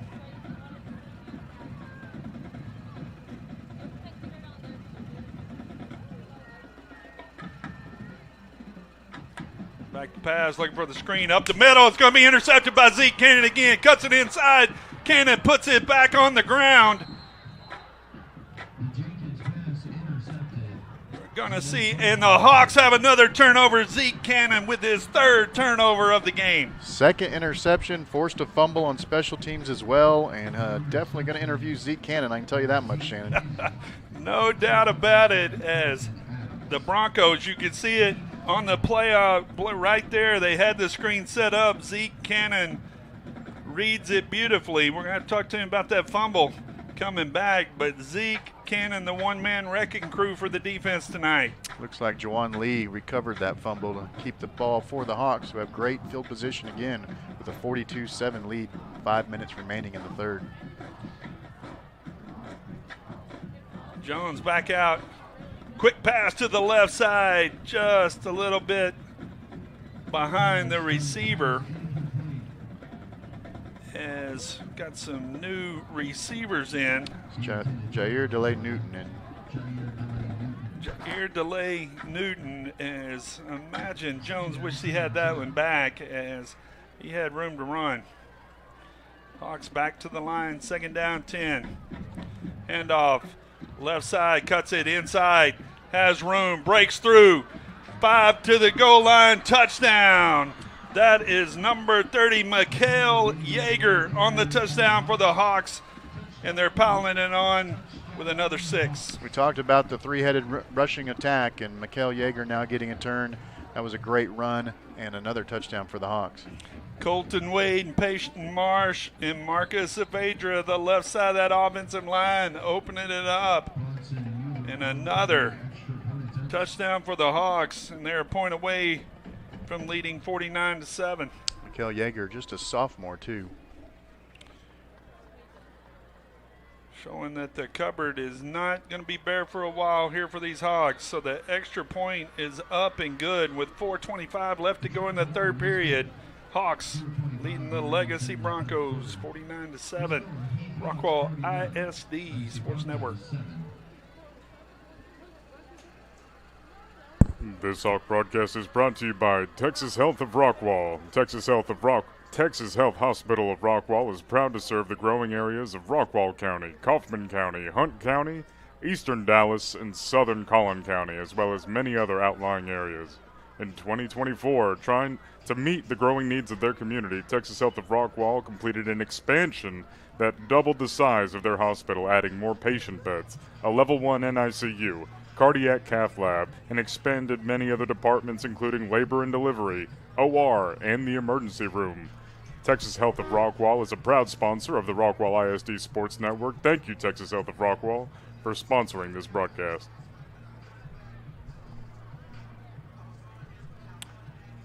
Hawks leading 49-7. We're going to go back to that touchdown run and look at the offensive line getting out in front, clearing the way, and Yeager turning on the jets and getting to the end zone.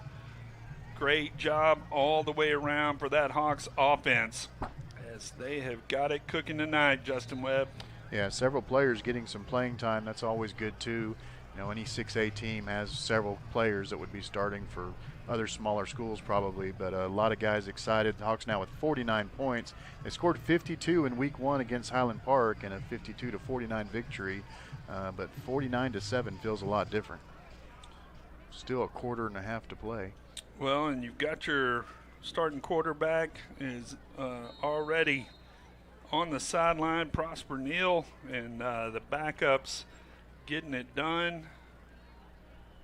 Everything going right for Coach Justin Webb and his team tonight. Coach Rodney Webb, you mean? Yep, Rodney and Justin. We've got a lot of Webbs around here now. So kick into the end zone by Winters. The ball will come out to the 30. So the Hawks, as we mentioned, they'll be back at Wilkerson Sanders next week. After the touchback, Take on the Tyler Legacy Red Raiders, another red, black, and white team coming in. Well, needless to say, you want to win the first district game for sure. If they're able to do so, they get a bye week before they go to North Forney. That'll be a big game with playoff implications. But everything looking good right now for the Hawks. So new quarterback in for the Broncos. Good number for you. Handoff Right side tackled immediately. Who else? Carson Adams into the backfield as the handoff was to Harrison. So we have a new quarterback in. Number 7, Nathan Wilson, now quarterback for the Broncos. Senior. At the 22-yard line, 2nd down, 13 to go. Hawks defense starting to tee off, as we talked about it many times with the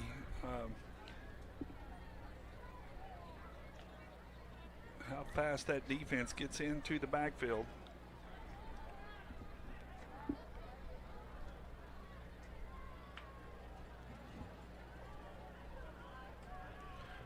Wilson, keeper around the left side, showing some speed, tackled after a gain of about 6. Gonna make it 3rd down and 6. 3rd down, 6 to go.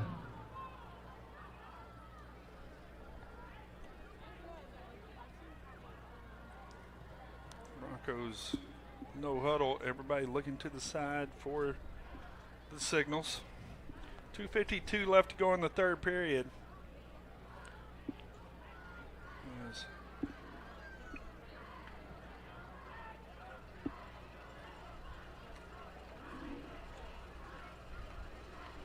Harrison to the right of Wilson, takes a snap, carry all the way around the right side. Wilson with room, breaks through, takes it out of bounds around the 50-yard line. That is going to be a 21-yard gain for the speedy quarterback. DeCorian Wilson able to run him out of bounds there after the big play.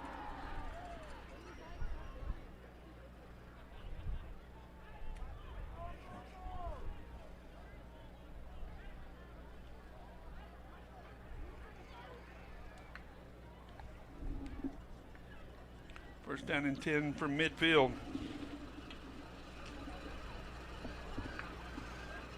Wilson, keeper again, keeps it, tries to come around the left side, met that time by Adams and Riley Black on the tackle. 2nd down, 10 Number 33, Riley Black. Seen him several times this year.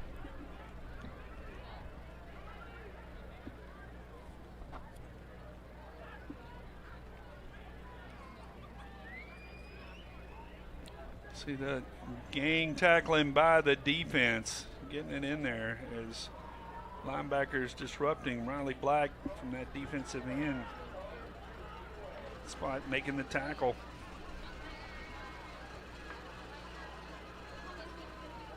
Wilson, quick throw out to the right side, caught out of bounds, gain of 4 yards by number 14, Kane Hendricks. To number 14, Kane Hendricks. First time we've called his name tonight.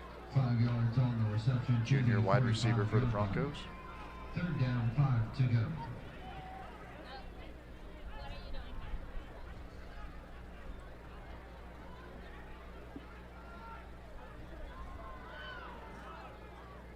It's Andy Brightwell watching Brooks Davenport, was that earlier text in. Eniston Brightwell. Wilson back to pass, has all kinds of time, looking to the right side, flush now, round to the left. Hawks keeping him in the pocket before Carson Adams making the tackle, and the Hawks defensive backfield with all kinds of coverage there. Yeah, Hawks doing a great job of keeping Harrison from being able to make a run. He tries to go to the right side, pushed back the other direction, and then Carson Adams comes across the field, makes a big tackle there to give basically no yards, going to bring up 4th down. Hawks defense staying disciplined all the way around, backs covering, and the linebackers and the linemen keeping it up, staying at home. Good play by the Hawks defense. As we've talked about it, timeout on the field, but this team, that's going to be the end of the 3rd period, as the 3rd period rolls by fast, but the Hawks putting 2 more touchdowns on the board, take a 49-7 lead. You're listening to Heath Hawks football, Rockwall ISD Sports Network.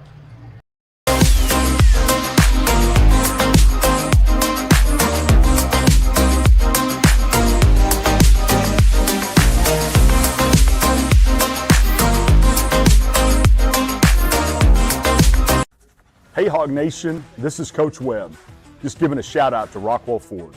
I'm excited to have the support of the Ford team for the 2025 football season and their support for the remarkable achievements that students and staff strive to accomplish daily. Over the years, they have extended their unwavering support to every athlete, coach, and staff member as they diligently pursue their goals and ultimately achieve victory. We look forward to the continued partnership. Let's go Hawks!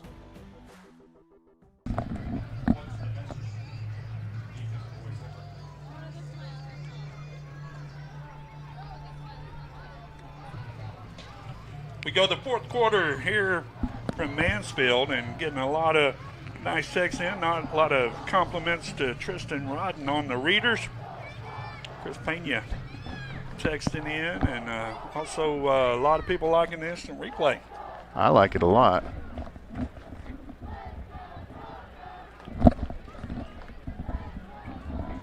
Beginning of the fourth quarter now, and the Broncos in punt formation.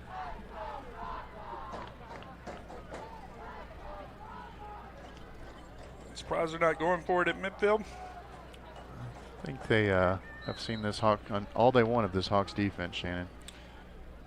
And it's been impressive.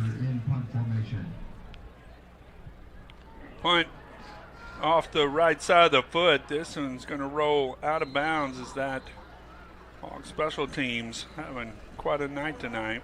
So the Hawks going to take over in good field position at the 43-9. And at this point, this is that point we're talking about. We're seeing the depth of the team. We're seeing a lot of players getting experience. We've seen it through this first 4 weeks, Justin. So overall, no doubt that Coach Webb's happy with what he sees, but how impressive is it seeing this many contributors? Yeah, it's really great to see. And again, another thing, as far as we know, no injuries to report tonight. So going into district, getting healthier every week. Got some big players that we expect to be coming back. So this is turning out to be everything that Coach Webb could have wanted here in these first 4 games of the season. Good off around the left side, short gain. Also got a shout out from Palmyra, Nebraska. Landon Hatcher grandparents and cheerleader Macy Butler. Number 34, Anthony Beltran on the carry for the Hawks in the last play, senior.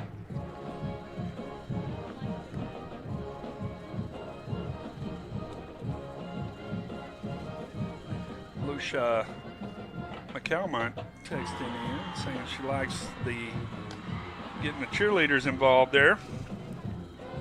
Handoff up the middle. Ball hits the ground. Nice play by the Broncos defense. That's going to be a turnover. First turnover of the night for the Hawks.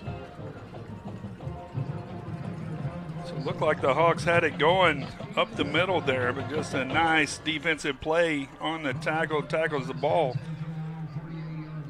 This Bronco defense showing, we talk about the high level of play all around Texas, and that right there is still playing here in third quarter, or here into the fourth quarter. Nice play by the Broncos defense. Yeah, number 35, Robert Milam, able to get a hand in there and knock that ball out of Beltran for the fumble. Harrison with the handoff and tackled in the backfield. That is number 96, DJ Fleming, getting his first action, making a tackle in the backfield. You see Fleming busting through. Also number 26, Mark Mashburn, close by, as the Hawks with another good defense play. Loss of 3 yards on the play.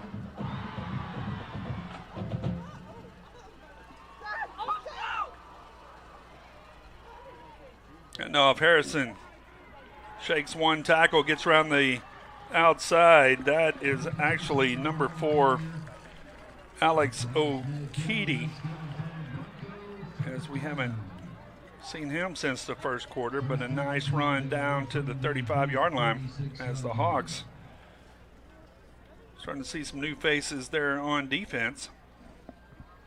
Yeah, O'Keefe led the Broncos in the first half, getting his first carry, as you mentioned, here in the second half, and the Broncos now at the 36-yard line 9 minutes left here in the fourth.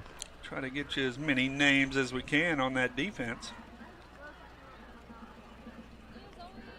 Hand off again, up the middle. Brought down by number 47 of the Hawks. Tyler Powers, Jr. At the 28-yard line. Second down, 2 to go. Another run by Okiti. Also got number 4, number 49, so Landon Hatcher and Andre Bailey in on the tackle there. Second down, 2. Dead ball foul as they were attempting to hand off to Devin Brooks.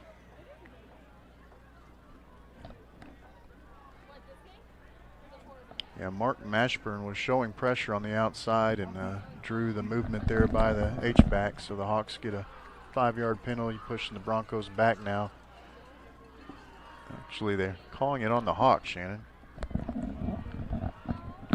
So somebody on the Hawks line a little overzealous. That's going to be first down and 10, now down to the 23. At the 23-yard line, first down. A big number 90. Tobias James clogging up the middle for that Hawk defensive line. Quick throw to the left side, caught. Brought down immediately by Cornelius Brown. Kason Vincent on the reception for the Broncos. At the 21-yard line. Second down, 30. 42 and 47. Hudson John and Tyler Powers also there on the defense. Handoff up the middle. Has some room. That is Devin Brooks taking it down to the 6-yard line. It's going to be first and goal now for the Broncos. At the 5-yard line, that's a Legacy Bronco, first down. Brennan Jones coming in at nose guard. Landon Hatcher on the tackle there for the Hawks. First down, goal from the 5. Handoff up the middle. Devin Brooks down just short of the goal line. We'll bring up second down goal from the 1. Second down and goal from about the 6-inch line. That's close. Jenkins still in at quarterback. Second down, goal to go. I believe number 2 is going to get the ball, as the other running back was not happy with the play call. Hawks getting a stop, though, as Devin Brooks unable to get into the end zone. So that was a good job by the Hawks defense making the stop. Third down and goal from the 1. Full house backfield.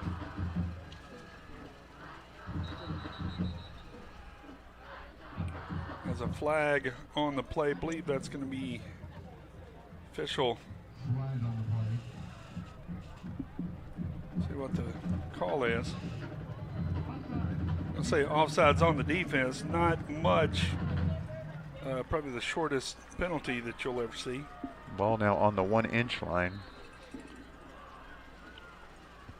Tush push. The tush push up the middle. Jake Jenkins with the touchdown. And Legacy with a nice drive. I really think the tush push should be illegal. You need to take a recount on that vote. That has been debated by people way more important than us. And apparently it is still legal. But nice drive by the Legacy Broncos. 5:27 left to go here in the fourth quarter. Going to cut the Hawks lead 49-13. So I'm going to go ahead and put on my wireless gear, make my way down to the field. Justin going to take it in from here. I will see y'all in just a few minutes from down on the field, where we will be getting some interviews other than Zeke Cannon And the two receivers, who else we got tonight? Well, that's pretty good, getting 3 of them. I can almost interview the whole team because it was a team victory, but get who you can get, Shannon, and we'll look forward to hearing it. All right, see you in just a few minutes. Justin Webb going to take it home. We're going to take a break here on the Rockwall ISD Sports Network.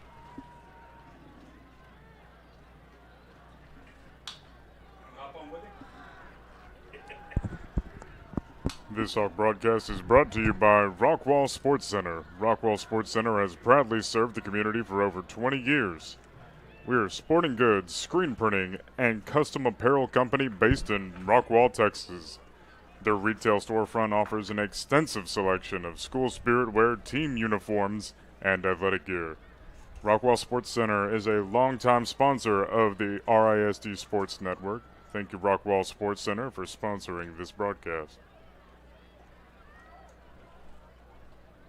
And while I'm here, this broadcast is also brought to you by Toll Brothers. Everything that sets Toll Brothers apart, they want you to know that would be the places they choose to build, their impressive architecture, and their personalization options to suit your style. They also have seasoned experts on your team. Set yourself on the path to a new home that you'll love. Discover the Toll Brothers advantage. Thank you, Toll Brothers, for sponsoring this broadcast. And that's all I've got, Justin, so it's up to you. Test. Well, welcome back. 5:27 left here in the fourth quarter as the Legacy Broncos score their second touchdown of the game. Kickoff now. Pooch kick out towards the 20. Fair catch called. And the Hawks will take over with a 49-14 lead here in Mansfield, Texas. Justin Webb here, Shannon Rodden making his way down to the field. Tristan Rodden, our commercial reader and board op, and Trevor Webb on the camera, as we're going to try to bring this one home with 5 minutes, 22 seconds left in what's been a very one-sided game. Don't forget Jet on downs and distance. Oh yeah, Jet running the scoreboard, which is probably the hardest part of the whole thing, to be honest with you. Surprisingly a lot harder than the instant replay. So the Hawks take the field. Collins Jones coming out to lead the team at their own 25-yard line. Takes a snap, hands it off up the middle. Looks like a big run for number 30, Mikael Yeager. He's had a couple big runs here in this quarter already, as well as a touchdown. So the Hawks now have a first down from the 41.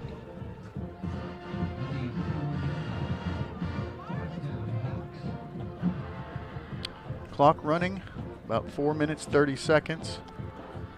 Hawks cheerleaders still cheering, as the Hawks are more than happy to let this clock run.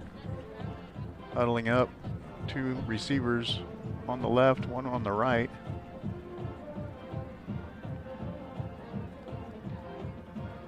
Jones takes the shotgun, hands it off again up the middle, and another big run by Yeager.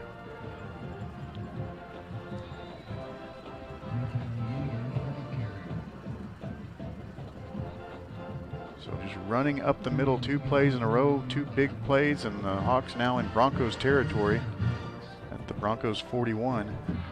Clock now below 4 minutes.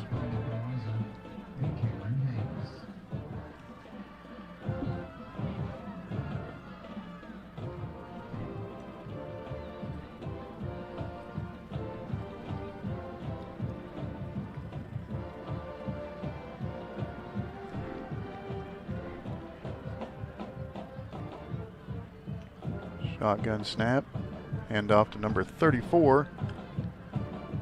Anthony Beltran, as he gets stopped on the left side for no gain. It's going to bring up second down and 11 for the Hawks.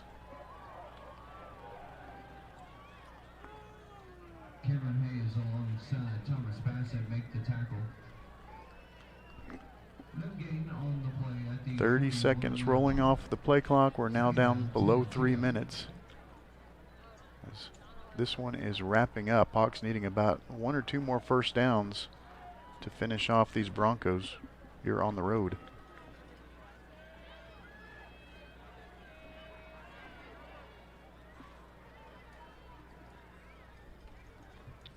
Shotgun and another handoff to Beltran. He's going to go up the middle. Makes a man miss. Picks up about 4 yards on the play. Clock will continue to roll. Beltran with the carry. Cameron Hayes making the stop. 3rd and about 7 for the Hawks. 3 yards on the carry. As we are approaching a 2-minute stoppage. 3rd down, 7 to go.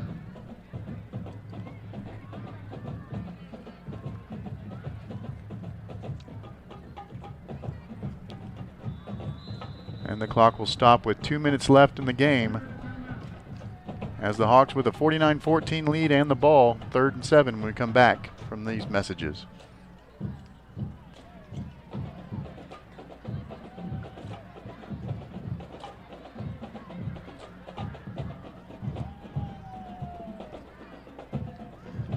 I was going to say, Justin, we've gone through just about every sponsor that we've had, and that is quite a few sponsors for both us and the Mighty Hawk Band. Thanks again to big gold platinum sponsors like Rockwall Ford, Alliance Bank, and everybody else, including, let's see if I can get through these, American National Bank of Texas, Coleman, Hamby Insurance, Griffin Heat Shield, Jacob Rhodes, Home Bank of Texas, Rest Haven, M&D Real Estate, Shane Holmes, Rockwall Ford, Texas Health of Rockwall, Riddle Brothers, Toll Brothers, Sign Mart, Rockwall Sports Center, and Sugar Llamas, my personal favorite. Thank you everyone for sponsoring both this broadcast and the Mighty Hawk Band. We appreciate y'all's support. Allows us to do things like this. Yeah, it's been a fun one today and a fun season so far as the inaugural year of the Rockwall ISD Sports Network is upon us. And appreciate all the sponsors who helped make this happen as the Hawks are on their way to their 3rd victory in 4 games with now 2 minutes remaining, 3rd and 7. Pass play on the outside. Come up just about a yard short, but the clock continues to run. It's number 84. William Larson on the reception. And the Hawks appear to be going for it. Or no, it looks like a field goal attempt. At the 33-yard line. 4th down, 2 to go. Well, 4th and 2. Looks like they're going to go for it. Clock down 1:15 and running. First down here will end the game. Run up the middle by Beltran, and he pushes forward, and he's going to get the first down. We're about to see the victory formation here for the Hawks.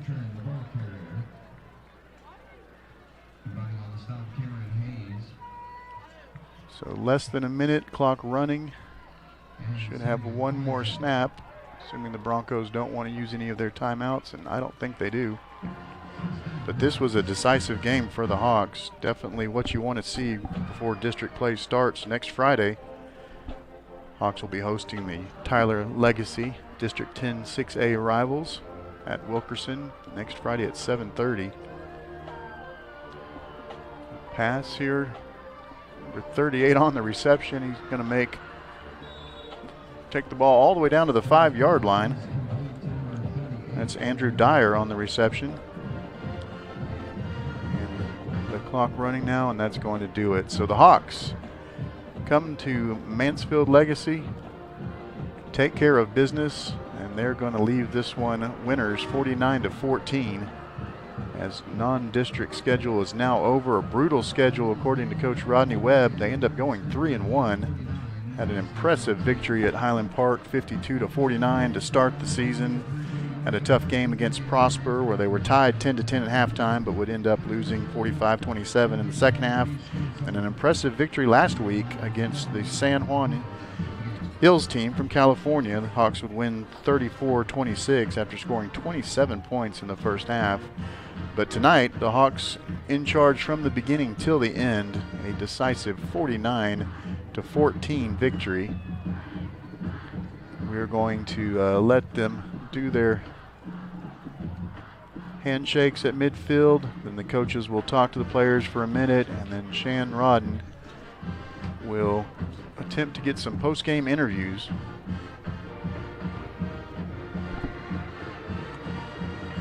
Hey guys, another big win for the Hawks. They are looking great. We're going to take a quick break, let Coach talk to his troops, and then we're going to be back. We'll have them all teed up. Sounds good, Shannon. We got you loud and clear.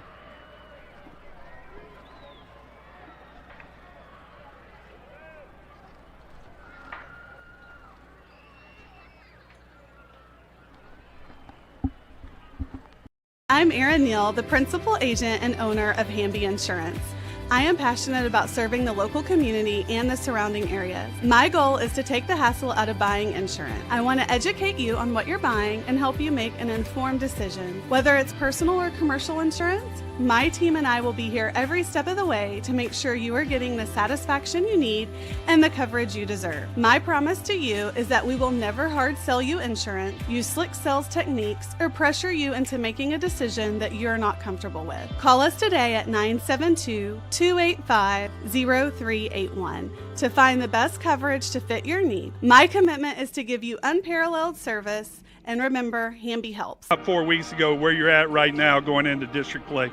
Yeah, the big opportunity tonight was it's the fourth non-district game. It's a Thursday night game. It's a long road trip. It's hot outside. We knew there was not going to be a ton of energy in the stands. Can we show up and take care of business? That was the opportunity tonight. That was the challenge, and we really did that. You know, we started just a tad slow, but really picked it up fast, and that's the kind of win that that's a hallmark of championship teams, that they show up on nights where, you know, it's not bring their A game. Well, Coach, and the diversity that you had on your team, so many players making different plays. Of course, Zeke Cannon on special teams and defense, he was a monster. You expect that, but it's all your other role players. You had 2 receivers over 100. You had a rusher over 100. And just all the way around that big offensive line, you got to be excited all the way around. Yeah, I thought we did a really good job at ball distribution tonight. You know, to me, balance comes in the form of a lot of different players touching the ball. That's, to me, when people say if you balance offensively, I think it has a lot to do with multiple players touching the ball and being weapons when they're on the field. And I thought we did a good job of that tonight. You bet, Coach. Well, now it goes from opportunity to goals, and got some big goals. Starts next week. We'll be ready. It's Coach Rodney Webb. Hey, we got several players ready to go. As soon as Coach starts talking to them, let you guys visit a little bit and be right back. We got about 5 players teed up, guys. Sounds good, Shannon. Coach Webb, who told us before the season started that he had opportunities in this brutal schedule, and still saying the same thing tonight as his vision has come true for these 4 games, winning 3 out of 4 of them, this one by a decisive factor. And then District 10-6A, 6 games determine will the Hawks make the playoffs, and if they do, will they be the number 1 seed or the number 2 seed in Division 1? Hawks are the largest attendance school in the district, so if they make the playoffs, they will be Division 1. Only question is, would they be a number 1 seed or a number 2 seed? And as most of us have seen in the years past, there's a big difference between the number 1 and number 2 seed, especially in that second round. Coach Webb saying that he had some big goals for this season, and the seeding part of the playoffs is going to help the Hawks get to those goals if they're able to do so. So the team going to listen to the coaches for a few seconds, and I believe Shannon says we're going to have multiple interviews. So stay tuned with us as we will bring it all to you here as the Hawks are victorious tonight, 49-14 in Mansfield. All right, guys. So we have them here. How many different ways can we talk about this guy right here, Zeke Cannon? Zeke, you had the interception, you caused a fumble, actually the 2 interceptions, and causing a fumble. Your team's flying around with you. You had to be, you got to be feeling good about going in district here. Oh yes, sir. Of course. All non-district, we've talked about getting the ball out, and I just knew that I had to play hard this week. So we prepared all week. We were flying around to the ball in practice, and then it reflected out on the field. So we talked about this. Coach talked about this defensive linebacking crew 4 weeks ago. Said y'all are as good as any in the state, and y'all are certainly proving it. Oh, yes, sir. Of course. We just want to keep raising that bar, raising that standard for ourselves. Even after our wins, he's hard on us, so we got big shoes to fill. You bet. Zeke Cannon, Defensive Player of the Game. Congratulations. Good luck in district. Yes, sir. Thank you very much. All right, now see if here's all my, I'm going to have to read off some of these stats here. We've got the entire, the stars of the game here. Guys, if y'all would come around or just line up there. I'll come by one at a time. Starting with you, Prosper Neal, quarterback. Let's get some numbers on here. 168 yards and 3 touchdowns passing tonight. What a way to go into district play. Thank you. Yeah, I just can't do it without these guys. Prince made a heck of a play on that comeback, and Sean just runs good route all the time. Yes, sir. You bet. Good luck coming in. And we got Carter Zom. He's already out of uniform. I didn't even recognize him when I first came up, but Carter, another 2 tonight, and retired a little bit early, not just getting ready for district play and letting some of these other guys get in action, huh? Yes, sir. I mean, next week we play Tyler Legacy, and it's going to get personal. But I'm truly blessed for the O-line that I have, and I just love those guys.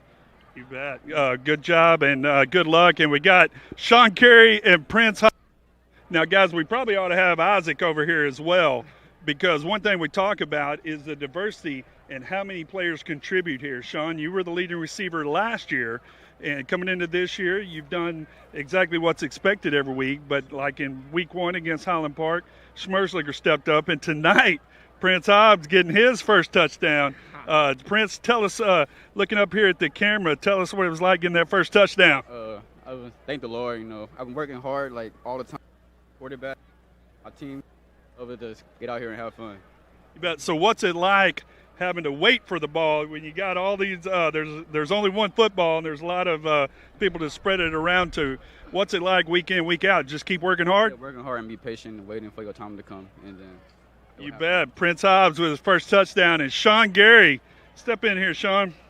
So, Sean, every week you were the leader of this receiving corps last year. What's it been like this year not having to be the only one making the plays? It's got to take a lot of pressure off of you. It's a lot of pressure off of me because I know all these guys around me, nobody can guard one-on-one. That's what I know.